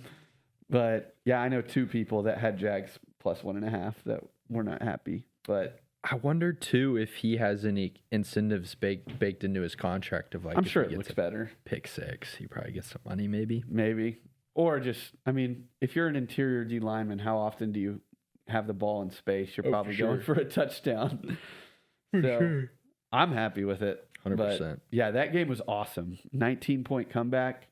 That's sick. I did not know all that. Oh, yeah. It was 17-0 and then 29-10, like late in the third. Okay. So it was good. That's sick. Good job, Texans. Good job, Money Mills, Davis Mills. Good job, Texans. Any word on CJ? He's not practicing today. Okay. I'm hopeful that he's out this week, not because I want him to be hurt, but because we're playing the Titans. Okay. So, and I care about his health. Yeah. Like my thing for this season is like, don't embarrass yourself and don't don't lose out and don't get hurt. Will Anderson, Danielle Hunter, CJ, don't get hurt. So I'm fine resting him an extra week against Tennessee. Yeah, because what's the record right now? 4-5. Okay. Like they're not making the playoffs. Mm-hmm. Like I've already come to terms with that. I just don't want to end the season, 4-13 or something. Yeah. Sure. Don't embarrass yourself. Get a mid first round pick and get a good offensive lineman. Sign offensive lineman and keep CJ healthy. Just protect CJ, man. I think that's all Houston's asking at this point. Here, I'll run through the rest real quick. Seahawks dominated the Cardinals. Rams looked very, very, very good against the 49ers. Lions dominated the Commanders, and the Chargers humbled the Steelers this week. Anything else on the NFL front? I don't got anything. I don't think so. Okay. All right, NBA talk. This is you.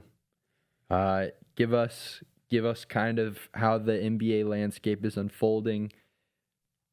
Obviously, talk about Wemby. Oh yeah, that's really all I have to say. Yeah, Wemby segment of the week. We're only 10 games in, but the Spurs look like actually good. I mean, they have the second best record in the NBA, and they're 8-2, and they haven't been at full strength at all yet this year. Who's been hurt? So at first it was De'Aaron Fox, Luke Cornett, Lindy Waters, Kelly Olynyk were all out and Jeremy Sohan. So 5 of our 10 roster guys, and then we also have two-way guys like G League to NBA. Yeah. So we really had 8 players for the first 6 games. Okay. Not a great start. And then right before De'Aaron Fox got back, Dylan Harper had a calf injury. Not serious, but he's out probably for the next couple weeks. Okay. You assume. So Luke Cornett just came back. Jeremy Sohan just came back. De'Aaron Fox has played 2 games. So they're starting to get better, but just once they're healthy, I mean, you assume when guys like that, like actual players like Cornett, Fox, and Harper are there, they're a better team. Yeah. So I'm feeling good. I've been surprised. I have a fun stat, my Wemby stat of the week. He just creates stats and records and stuff. It's just fun. He became the first player in NBA history 2 days ago, with 35 plus points, 10 plus rebounds, 5 plus assists, 5 plus threes, and 5 plus blocks in a game. Good Lord. 5 threes, 5 blocks, 5 assists, 10 boards, 35. And he had 38 points, and he, in a tie game called ISO, with the last possession on Nikola Vucevic. Of course he did. And they went to run a play, and he just looked disappointed. He's like, get out. called ISO, did a little, crossover move, step back 3, won the game. He's unbelievable. So what you're telling me is the Spurs aren't even at full strength and they're second in the league? They're second right now. I don't think they're going to stay second. Like, I got to temper expectations a bit, but like I said, again, small sample size. We're, an eighth of the way through the season. I put the ceiling at the 5th seed. Okay. With how they're looking right now, considering health and everything, I think the 5 seed is like a reasonable expectation. Okay. In the West. So their ceilings for this season looks higher than I thought it would be. I was about to ask. I was like, honestly, like, do you think this is the team? Like, do you think this is the year? No, I don't. But I didn't come in with that expectation. Want to know? Go want to know every game. Every game is what you're. Yeah. No, it's very. They're looking good. I'm very pleased. They're in the first quarter right now, and they're playing well in the first quarter. Is what you're saying? Yeah. Of the season. They're better than I expected early, which gives me hope for the rest of the season. Okay. Assuming health. Is there any other significant storylines that we should be talking about at the beginning of the season, or is it kind of just like? Not a lot. I mean, did you see Nico Harrison was fired yesterday? I did see that, actually. Happy for you, Mavs fans. Justice for the city of Dallas. He literally just got there, lucked in. He was born on third base, and then he just ran backwards because they made it to a finals with a team he didn't have to assemble, and then he completely dismantled the team and then got fired after starting. I think they're 3-8 right now. Yeah. Here's the thing. I kind of respect him for making a move so egregious that but with like he had to believe that he was doing the right thing, and the fact that he pulled the trigger on something that he had to know would be so not well accepted by his own fans. I mean, I respect him for doing that, at least for thinking, I guess, that was the right thing to do. But from a, just a simple fan perspective, it really didn't seem like the right thing. No. Well, and yeah, he's an idiot, but he stuck to what he thought. Mm-hmm. Yeah. Still an idiot, but hey, you stuck to what you thought. This always happens with, the stories come out after someone's fired. It's like, okay, you probably could have done that before. But there was an anonymous, I think a scout with the Mavs who made some comment yesterday after the firing that Nico Harrison had like a big board ranked in tiers of NBA players. Mm-hmm. He had Drew Holiday in the same tier as Nikola Jokic. Oh, really? Yes. Respect Drew Holiday. I like Drew Holiday. Bro, that is unbelievable. Yeah. He really values defense, so makes sense, but true. There was also a picture of AD a couple days ago where he looked fat.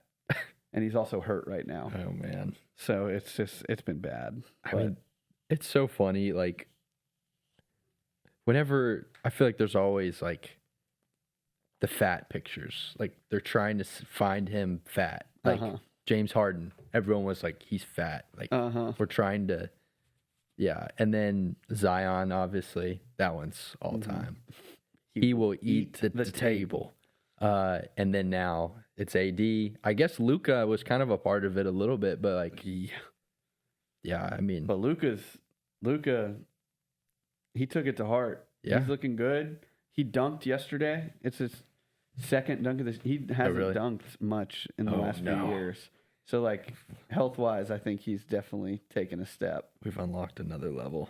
He's unbelievable. Honestly, maybe it needed to happen. Low key, is this like it was better? Is this like a whiplash moment, where it's like Nico's like at the end of the day, like they meet up at a coffee house like 10 years later, and he's like, "I did this for you, like I did this so that you would unlock a different version of yourself that you wouldn't have if you just would have stayed comfortably in Dallas. Shout out Nico for giving us this version of Luka. Mm-hmm. Anything else around the NBA? That's really it, I think. 'Kay. The big ones. Cool. Oh, I did have one thing to say real fast. Not on court. Something that is getting glossed over that I find crazy.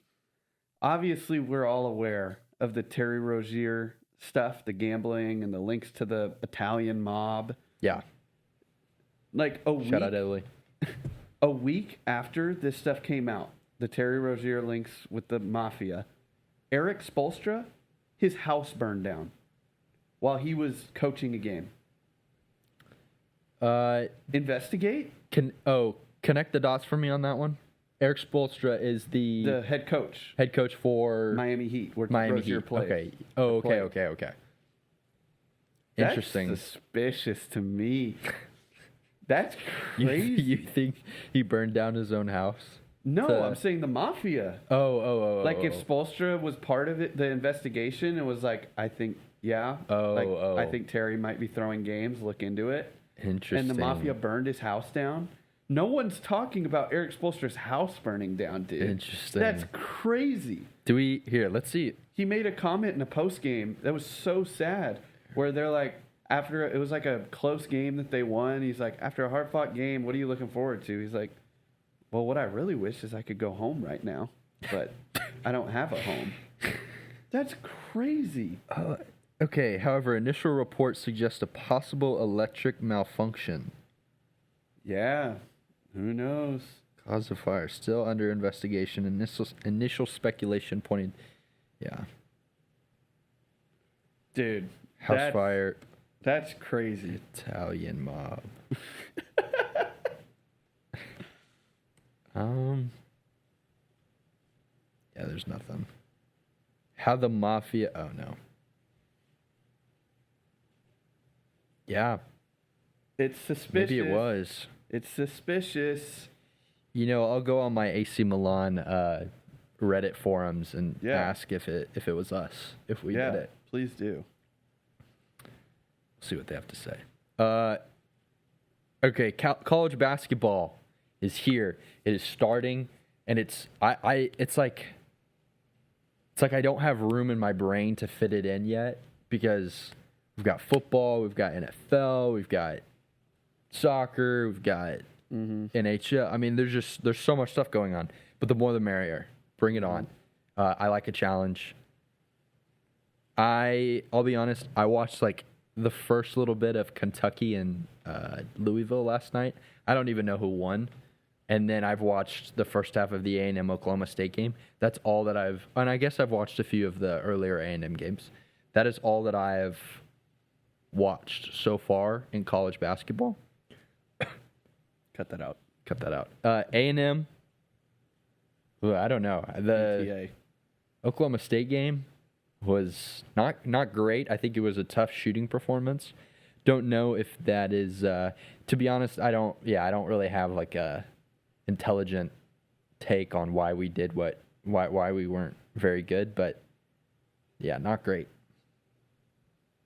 Not a great way to start off. You have anything? Have you watched any college basketball? I've watched every A&M game except for the Oklahoma State one. Okay. Which is 2.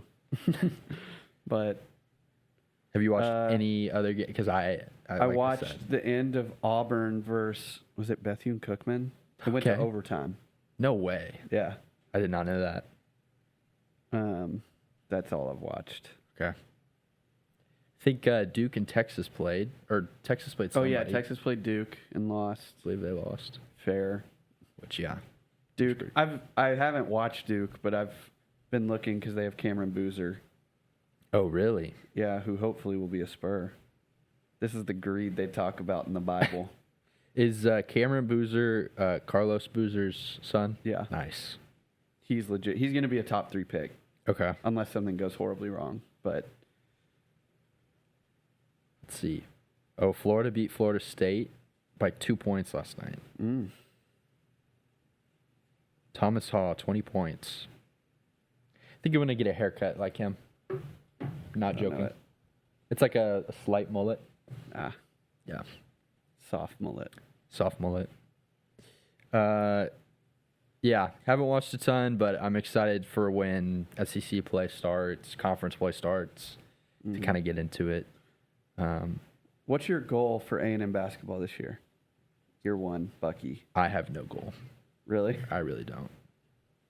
I just want to be top 12 in the SEC. Okay. That's what I would define success as in year one. Okay. So just not one of the bottom 4 teams. Cool. Yeah, maybe like one fun win. Yeah. Have a home upset against the top 5 SEC team. Yeah. I think that would be fun. that's my goal. I just want Reed Arena. I just want them to tear that thing down and build a new Reed Arena. It's not a very Not great. beautiful stadium. I was back for ring day last week and was reminded of it. I saw it. I was like, that's uglier than I remember. Yeah. Yeah, gets the job done, but man, with all the money that's coming in, none of it is going to basketball. Send it to football. All and to baseball. football. Which honestly, I'm okay with. at the end of the day, it's all right. If it looks like this. I'm very cool with that. Are you showing me? No. Okay. College basketball again. We'll get into more as the season progresses. Now we're going to talk about some AC Milan. As you can see, I'm wearing my jersey. I'm repping today. AC Milan is currently number 3 in Serie A standings with 22 points, only behind AS Roma and Inter, who both have 24 points. This past weekend, we played against Parma, which is in the bottom quarter of the table. Chicken Parma. They tied 2-2, which, after starting with a 2-0 lead, I think we scored. I have it here. I'll kind of walk through how the game progressed. Salamakers had a goal from the outside the box to start things off in the 12th minute. And then another foul on Salamakers led to a penalty in the 22nd minute. Rafa Leao had the penalty kick.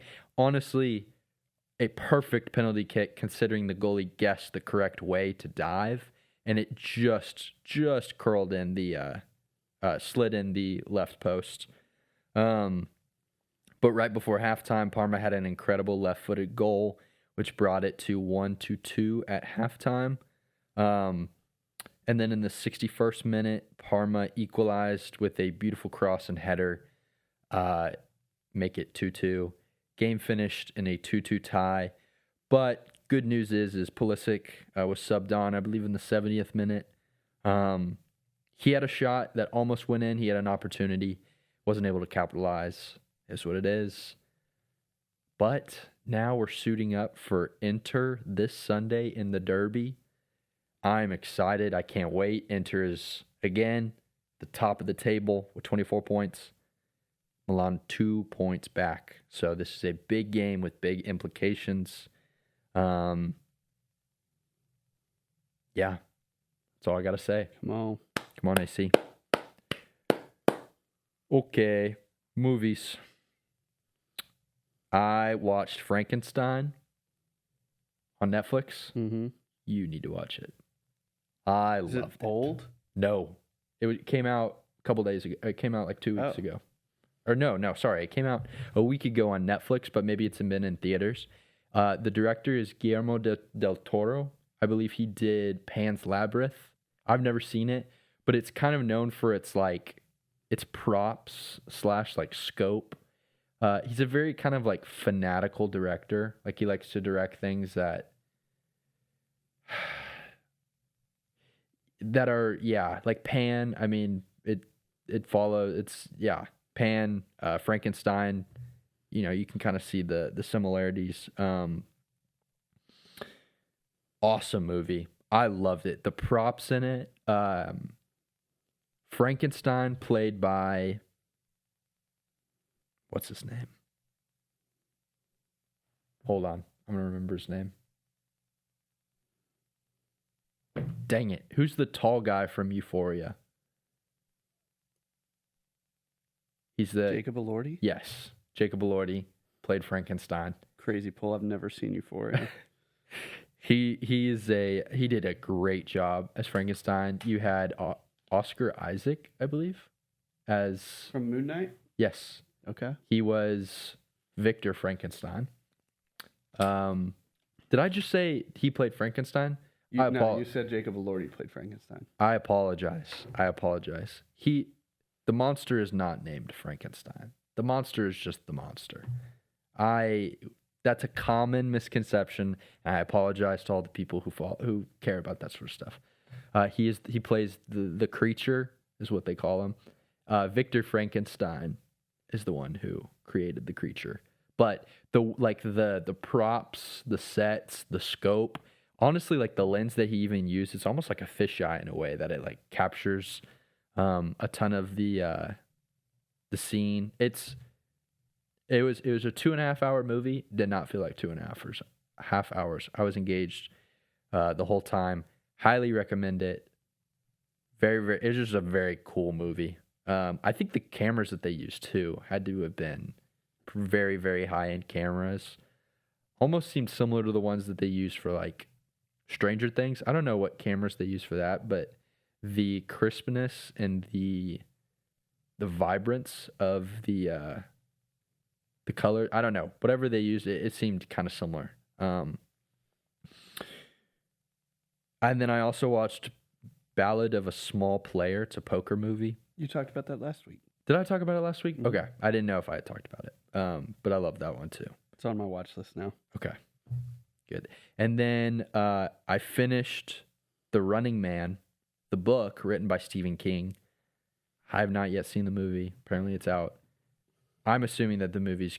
I mean, they can't mess up the movie. It's such a simple premise. Such a simple but fun premise. I feel like it's been done a lot before, but they have Glenn Powell doing it. So, I mean, they really can't mess it up, I don't think. But the book is really good too. I do recommend that. Did you watch anything this week? No movies. I watched episode 1 of Pluribus, the That's new right. Vince Gilligan show. That's I liked right. episode 1. It reminded me of Three Body Problem, the book. Definitely. It has very kind of similar, Mm-hmm. yeah, very cool, creative sci-fi. Mm-hmm. Not your I liked it. not super straightforward. I'm excited to finish it out. Yeah. You texted me and told me that I should watch it. So I watched the first episode, and I will be watching probably the rest of it too. Mm-hmm. So I definitely recommend that. And then I guess I'm also watching a lot of Adolescence Mm-hmm. on Netflix for the first time. I know that came out a long time ago, but it's good so far. They did a really good job of. I like the one-shot take. The way that it was. I'm sure it wasn't started by 1917, but that's the one that I think of when I think of one-shot movies. But so far they've done a fantastic job, and all the actors in it are really, really good. So I see why people really, really liked it. Yeah, I think that's all I got on that front. You have anything? Nothing else? Okay. Nothing new? All right, let's get into our Week 12 preview. We're going to start off with the heavy hitter, Texas at Georgia. Your thoughts on this upcoming game? I'm very interested. I'm excited to watch this because no matter who wins, it has huge implications on the SEC and the playoff race. Because if Texas loses, you'd assume they're eliminated because at best case they're 9-3. Yep. With no conference championship appearance. So unless something they don't control their own destiny if they lose this game. If Georgia wins, the SEC championship race gets interesting because you have to throw them in there with Bama, A&M, Ole Miss. So, Yep. Very interested in this outcome. Yeah, because if Georgia wins, if A&M or Alabama stumble, then it would be them going in first because they have the head-to-head over Ole Miss. And I guess so. In that situation, unless A&M were to lose to South Carolina this weekend, that would mean that A&M loses to Texas, and Georgia beat Texas. So I would assume that they would vault over us to play Bama if Bama didn't stumble. I don't know how that works. I don't know if it would be. It's so confusing. Yeah, I don't know if it's like head to head, how you did Because versus it's head to head, and then it's your conference opponent's like win percentage or something like that. Oh, so it's not similar opponents. I don't think so. I think they Okay. skip common opponents. Oh, okay. So then never mind. Maybe it's then. Yeah, it would I be. think. It would get dicey right there. Yeah, with this one, let me think. So I was watching a breakdown of this. Texas has had trouble running the ball. Mm-hmm. Georgia they have had trouble getting pressure. So, and Texas O-line has also had trouble, protecting Arch. So which one of those are going to win out in the overall scheme of it? Texas, I believe in the past matchups, they've had a trouble running it against Georgia's defense. And then also, I mean, Arch has been able to, I think Arch has gotten a lot better. I just don't know if they've changed anything different. I don't think anything has changed other than Arch has gotten a little bit better, right? Because he's still like, in the game against Vanderbilt, I mean, he had the pass to Wingo, which was on, I did see this stat.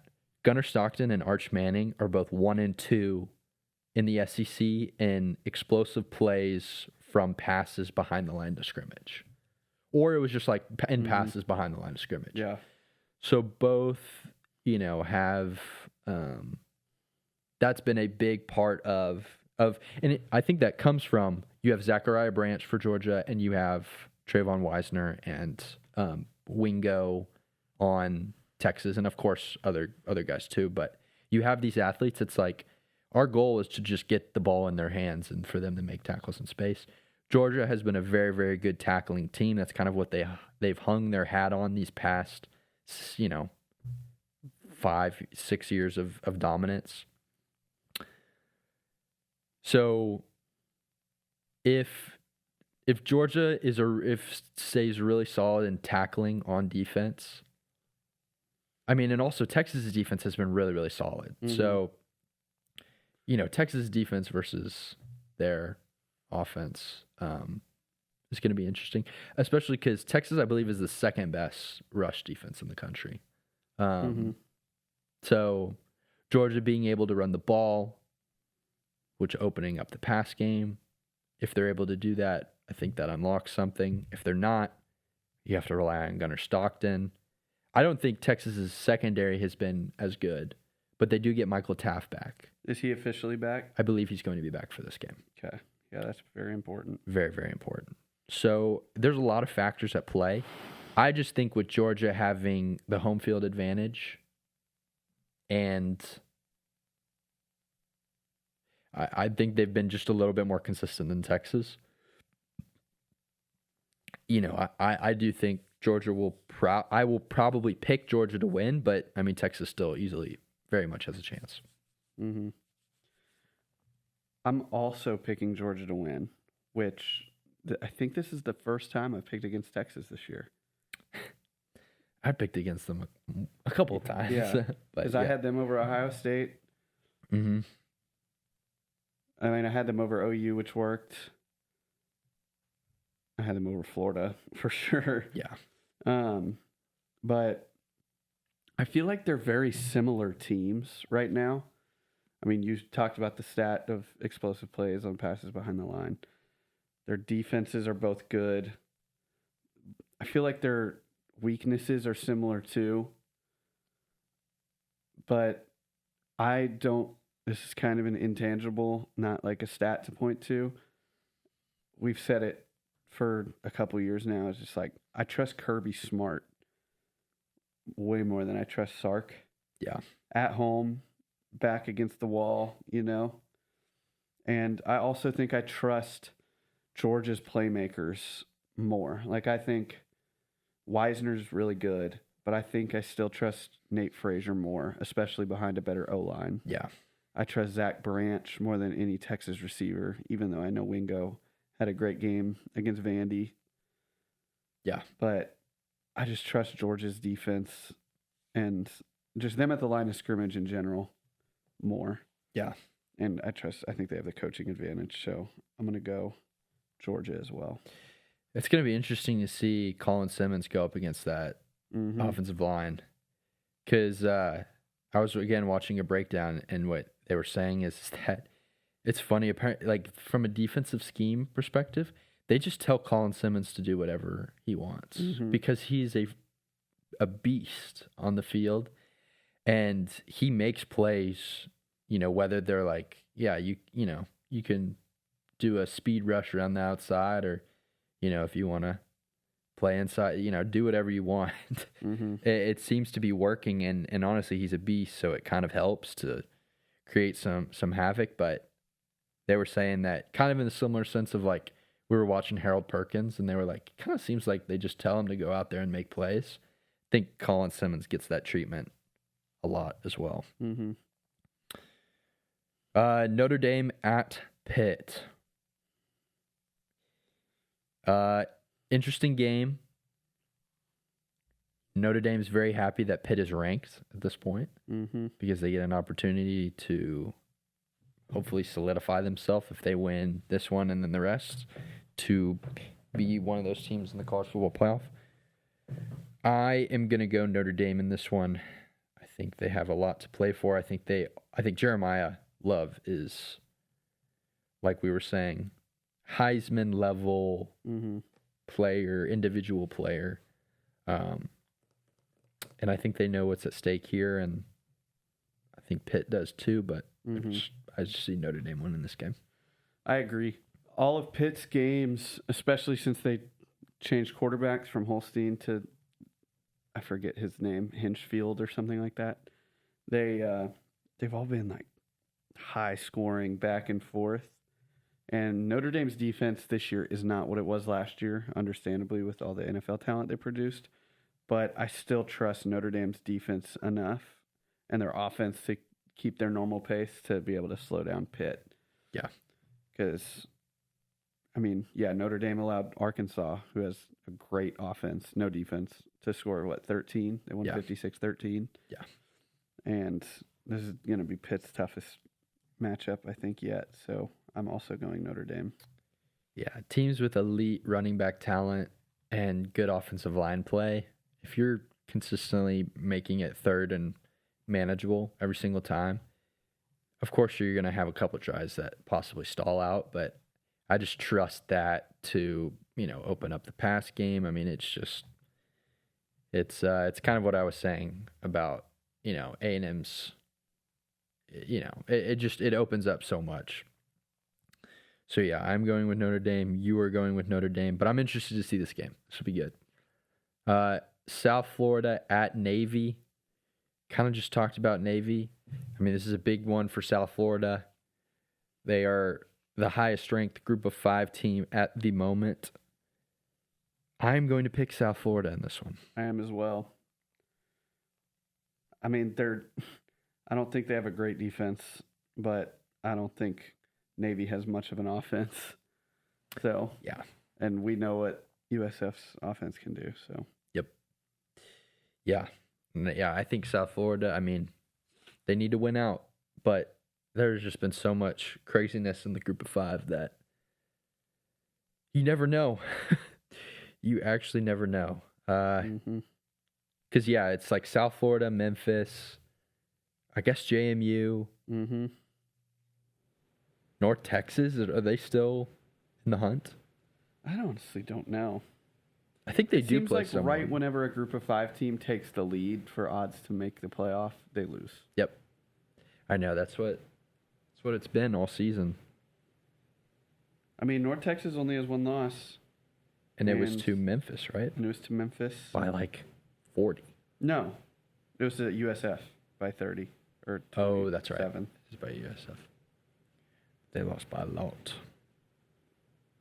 I mean, North Texas is still alive. They should win their last 3 games. They are playing UAB this week. UAB's giving That's right. people trouble. That's what I saw.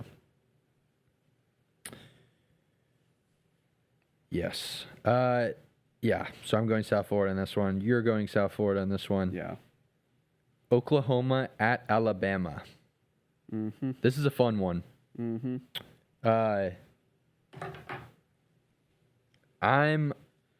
Oh man, this is a really fun one because Alabama puts 20 on LSU's defense, but LSU's offense is just. 20. If your defense holds Alabama to 20, you give yourself a chance to win that game. Their offense just did not have any juice and fell very, very short. Oklahoma's defense is good. It's a very solid defense. Oklahoma's offense has seemed to be better than an LSU offense, right? Mm-hmm. Definitely. So you can't. Each game day is a new game day. You can't say, because Alabama played this way last weekend, Oklahoma, I think, has the advantage. But I think OU's for sure got a shot. Maybe even more than that. Do you know what the spread is on this game? That's what I was going to mention. It's interesting. So it opened at 7.5. Okay. In favor of Bama. It's currently at 5.5. Yeah. So a 2-point swing this early in the week, that's kind of crazy. Yeah. A lot of people flooding to bet OU. I would say the important people, the people who know what they're doing, are betting OU. For sure. If Missouri kept it close, LSU, you know what I mean. LSU, they held them to nothing. I definitely think, especially when OU went to Tennessee, I thought Tennessee was going to win that game. Mm-hmm. OU comes away with a really, really good win. If OU were to pull this off, I'm trying to think of how that would shake up the SEC picture. Alabama, there's so many scenarios. Say Georgia beats Texas. That would mean Georgia and Bama both have one conference loss, but Georgia has a head-to-head and one less overall loss. So Georgia would take Bama's spot as most likely to make the conference championship, along with A&M, assuming A&M beats South Carolina. Okay. Ole Miss would be more in the picture. Yeah, basically, it presents a chance for Ole Miss, Georgia, and Bama to all have one conference loss. Man. Yeah, that things would get crazy if that were to happen again. I say again because, OU beat them last year. Given at home. Who are you picking for this one? Dude, I need more time. I'm struggling. I don't know. I don't know if I can pick OU. Well, I say this. I was going to say I don't know if I can pick OU going into Tuscaloosa and doing it. They went into Tennessee a minute ago. I know. Last week, 2 weeks ago, and did it. They had a very close one at against Ole Miss at home, which I did not think would be close. The thing for me that I'm working through, I'm kind of talking out loud. I'm not making any good point. I think Bama's biggest weakness defensively is stopping the run. And OU does not have a run game from their running backs, but Mateer is obviously a threat. Against Tennessee, Mateer did fine rushing. They won. Yeah. So John Mateer has to have a good game on the ground, and OU needs some help from their running backs. They just haven't gotten any. Yeah. But I'm struggling with this one a lot. Because Alabama really hasn't been able to run the ball as much as you would think. And OU's got they've got a solid defense, so I don't think that's going to get any easier against them. Their secondary play, to be honest, I don't really know where it's at in the grand scheme of things. But, they held a very high-powered Tennessee offense to, enough points to win the game. Mm-hmm. So, this is a tough one. Oh, I'm struggling. Here, I'm going to go Alabama. I'm not going to overthink it. If OU wins this game, though, I would not be surprised. Do I do it? I went crazy last week, and I picked Iowa, and I think I picked somebody else, so I'm going to come back down to earth. I'm struggling. This is the hardest one for me. Pause. I wouldn't blame you if you did it. This is such a ridiculous prediction that is impossible to predict, but I'm going to say it anyway. I think it's going to be a really close game.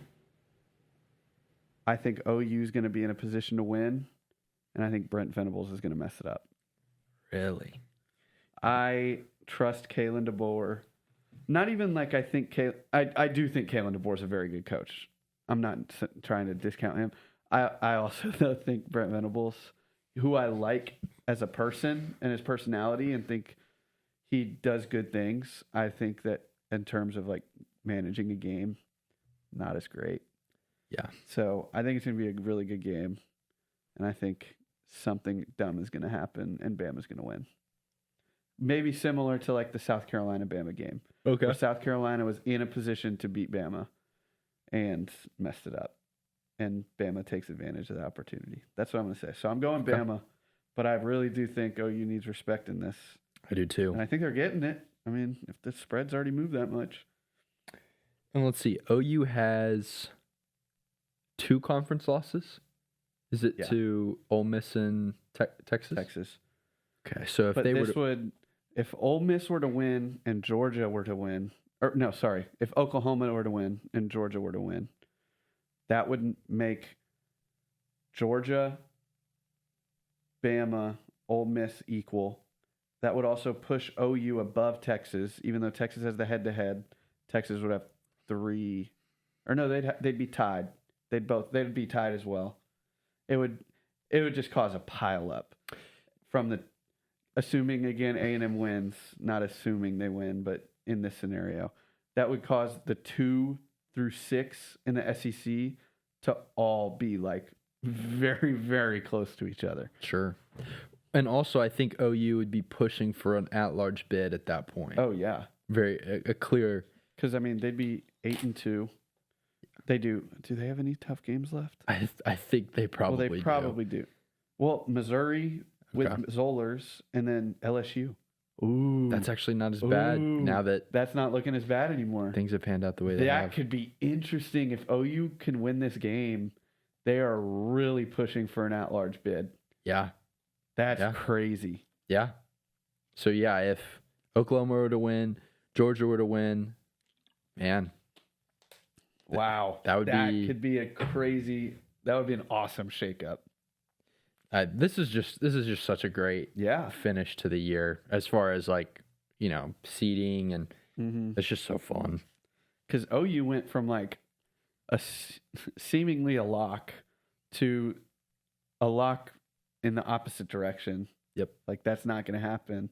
If they win this weekend, they are right back in the playoff conversation. Yeah. Ooh, this could be fun. Come on. I'm excited for that. Do you know when is it a 2:30 game? Is it a 2:30? 2:30. You know what the big 11 o'clock game is? I can look. Oh, maybe South Carolina A&M is at the. We're at 11. Indiana, Wisconsin, Notre Dame, Pitt. Okay. Yeah. USF, Notre Dame, maybe. Pitt. That's what I'll be flipping back and forth from. Mm-hmm. Okay. Iowa at USC. They got to fly all the way to Southern California. It's probably going to be like 60 degrees there. I don't know, 65. Probably be nice. You have any idea who you're picking in this one? This is a good game. This is a very good game. Very different styles. There are a lot of good matchups. I didn't really realize until just now. There are a lot of really good games this weekend. Yeah. Yeah. Come on. Just like great matchups too. Like Iowa USC might not have any implication on the playoff, But Iowa plays such a different style from USC. Yeah, it'll be fun to watch. Yeah. I'm going to be picking USC. Okay. I think they're still flying under the radar a bit. They're 7-2. They have a chance to make the playoff. They do. Funny as it is. Yeah. I'm going to go USC. I mean, this has been the case for years. Iowa's defense is great. Any Kirk Ferentz defense is going to be good. But I think USC has the weapons on offense to score some points. It'll probably be a slugfest. It'll probably be similar to the Oregon game last week. I mean, I'm not predicting a last-second field goal, 16-15, but I think they have enough weapons to get through there. And I don't trust Iowa's defense, even though Iowa's offense, I think, could move the ball around on USC's defense. I don't know. Yeah. I trust USC more. I agree. I am also going to go USC. Dang, I already wrote down Iowa for you. Let me change that. Nope. I thought you were going with your Hawkeyes. No, I do think USC.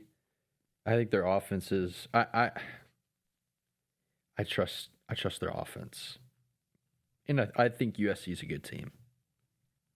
Mm-hmm. Virginia at Duke. ACC. Who the hell knows? This is where it gets tricky. I'm gonna go Virginia, but if Duke wins, I mean we inch closer to the hilarious scenario where Duke wins the ACC and doesn't get into the playoff. Guess the line. I'm gonna go Virginia 3 by 3.5. It is Duke, Mhm. 4.5. And it opened at 6.5. So people are betting Virginia. boy. Understandably so. If I got Virginia plus 6.5, I would have hammered it. But that kind of blows my mind. That's crazy. Especially with Duke coming off a loss To UConn. to UConn as 9-point favorites. I didn't realize, but UConn is the only other independent team in college football. That is funny. Oh, You know what? We've picked every game the same. I'm going to change that. Oh, you're gonna go I'm Duke? just going to go Duke. It's not like I have any crazy feeling about it. I like Dorian Mensah, their quarterback. Mm-hmm. I mean, that's really the only thing I think I can like about Duke at this point in time, but Yeah. I'll switch it up. Yeah, so I'm just looking at Duke, and yeah, so they're 5-4 right now. Yeah. So they would have to beat Virginia, North Carolina, and Wake Forest, which, man, that's not, that won't be easy.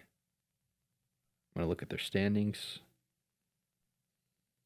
In conference, they are 4-1. Yeah. Golly, that would be crazy.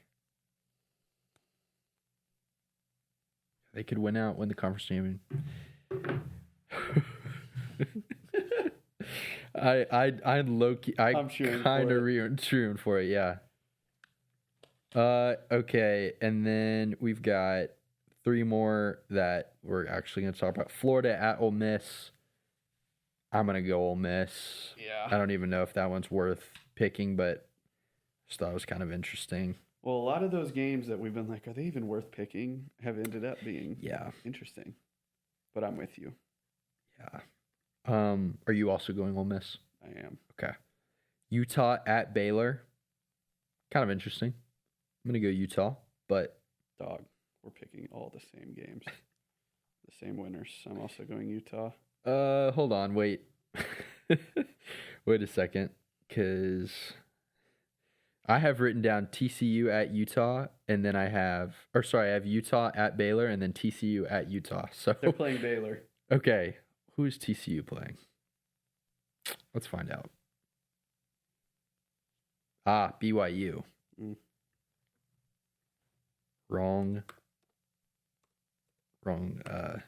Utah team. Yeah, TCU at BYU. Kind of Ooh, interesting. 9:15 kick. You know, I'm going to go TCU. I respect it. I've been on the TCU wagon, but I'm hopping off. I'm going BYU, even though BYU did not look impressive. I know, but I'm just doing it for fun. Okay, other games only worth mentioning. So I'm not picking. Not picking these games. Arkansas at LSU. kind of interesting. Undefeated Tennessee Tech at Kentucky. Bro. I'm low-key going to be tuned into that game. Every once in a while, I'm just going to flip back. There's no way the spread is respectable. Tennessee Tech at Kentucky. 4-5 Kentucky, might I add. You pulling up the spread? Oh, it's not even listed. They don't have a spread. ESPN Analytics gives a 95% chance for Kentucky. Really? Here, wait, I can find it on here if this will load. Anyways, we can continue. This isn't going to work. Oh, wait, yes, it will. Tennessee Tech, really? They're given no chance. The spread is 21.5. They're giving no chance. You want to bet Tennessee Tech? I can't. Send me a Venmo. I'll put it in for you. Pause. I don't. I want Tennessee Tech to win. Low-key, I would bet the spread. I'd bet the points. I don't think I'm going to bet it, but I want Tennessee Tech to win. That's a crazy spread. And then I wrote down Penn State is traveling to Michigan State. Both of these teams, one of these teams will get their first Big Ten win. Both are 0-6. Mm-hmm. Oh, crazy news from today. Not that crazy. It's not that crazy. Michigan State just lost or had wins voided from the 2022 to 2024 season. 14 wins. Obviously, that means nothing. We watched the games. From Mel Tucker having 3 ineligible players. And those ineligible players then carried on to their new coach from Oregon State, Jonathan Frick. He was the head coach at Oregon State. Now he's Michigan State. Whatever his name is. Okay. So his only conference wins since he got to Michigan State were part of the ones that were voided. So in his tenure, he's just currently in the history books does not have a conference win. Does not have a conference win. Wow. Now, Keon Coleman, was he at Michigan State? I guess he wasn't. It doesn't matter because he wasn't one of the... Well, he was before Florida State, you mean? Because he played for Florida State. Correct, but he transferred from Michigan State to Florida State. Because he played basketball, I believe, for Michigan State. Just like Draymond. Yeah. Crazy. And now he's tearing it up at the Bills. Jonathan Smith. Could have guessed that last name so easily. Stupid. Johnny Smith. Yeah, and then the last one I have written down is Mississippi State goes to Missouri. It's interesting. Kind of interesting. Yeah. That is all that I have written down for the show. You have anything else? I think you're missing a game. Oh yeah, that's right. That's right. Texas A&M will be at home playing the South Carolina Gamecocks. What do you expect in this game? I expect a win. Want to know what I expect more? What? Chance and chills. Yes. But do you know the spread for this? I don't. Guess. Should be a lot. I know it, unless it's changed. I know what it was this morning. Is it? I'm going to go 10.5. 18.5. Wow. I will not be doing that on any of my favorite teams. If there's a spread like that, I won't be touching it. That's a lot. But I'm not saying I think they're going to lose. But after what we saw last year, and I know last year, completely different team for both sides, but there's no way that I'm just like writing that off. Yeah. But I expect good things out of A&M. Stay healthy. Lenoris and Nick Harbor, no matter what their record is, always problems. Yeah. So you can't overlook them ever. I am picking A&M to win. Yeah. Last conference home game of the season. We do have Samford after, but last conference home game of the season. The Marcel Reed agenda, the state of the program. They haven't also been home. They haven't had a home game since. It's been 5 weeks, hasn't it? Yeah. Who was the last one? Mississippi State. Was there Florida? Florida was the last home. I think Florida was the last one, yeah. So I do think A&M wins. Just stay healthy. Make sure that you try. You don't overlook Lenoris and Nick Harbor. But I think A&M can do this. You think Le'Veon make an appearance? Probably not this game. They haven't said much still.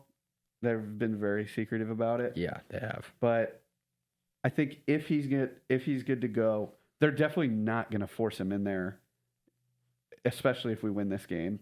We're not going to see him until the playoff or the conference championship, maybe. You think? They wouldn't bring him in versus Texas? I really don't think. If you've already secured assuming you beat Samford after this week, you win the next two games, you're 11-0, then no matter what happens against Texas, you've secured a spot in the conference championship and the playoff.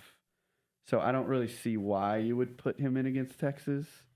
Like last year, it's kind of similar with Ruben Owens. I mean, different because Ruben was a freshman and all this stuff. But Ruben had to come back because in order to keep the season alive, we had to beat Texas. Yeah. So I get that. But if we're in a different spot, I personally wouldn't want him to come in. Yeah. If I knew that we're playing in a playoff game, I would rather let him have some time.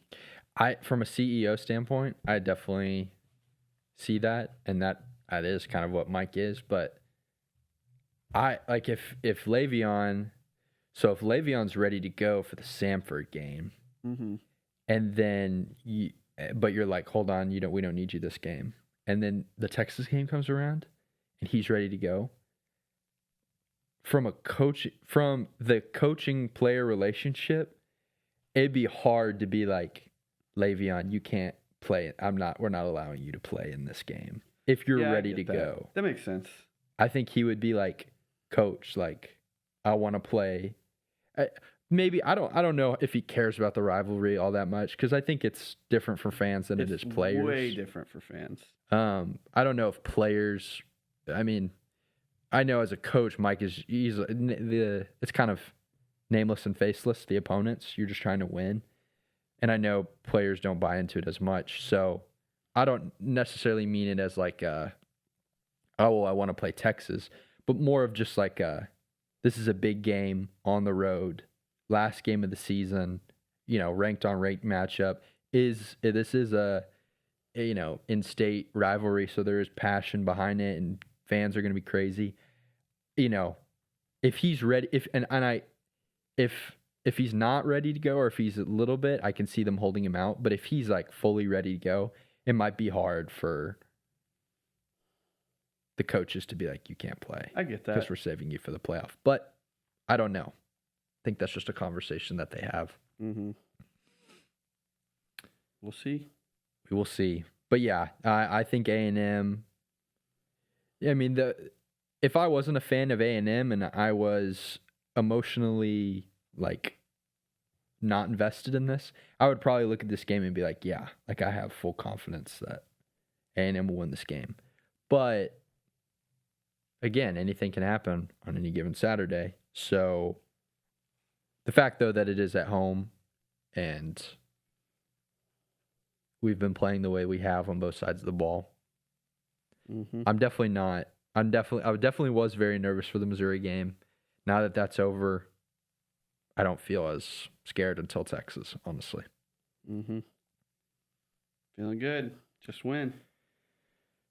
Just win. Okay. Do you have anything else? I do not. All right. Well, I don't know. I think this is episode 12. No, probably like 13 or 14.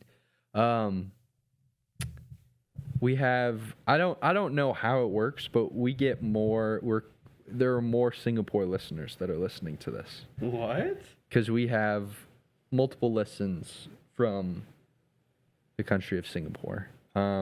Again, I would just like to thank our international audience, specifically the people of the country Singapore.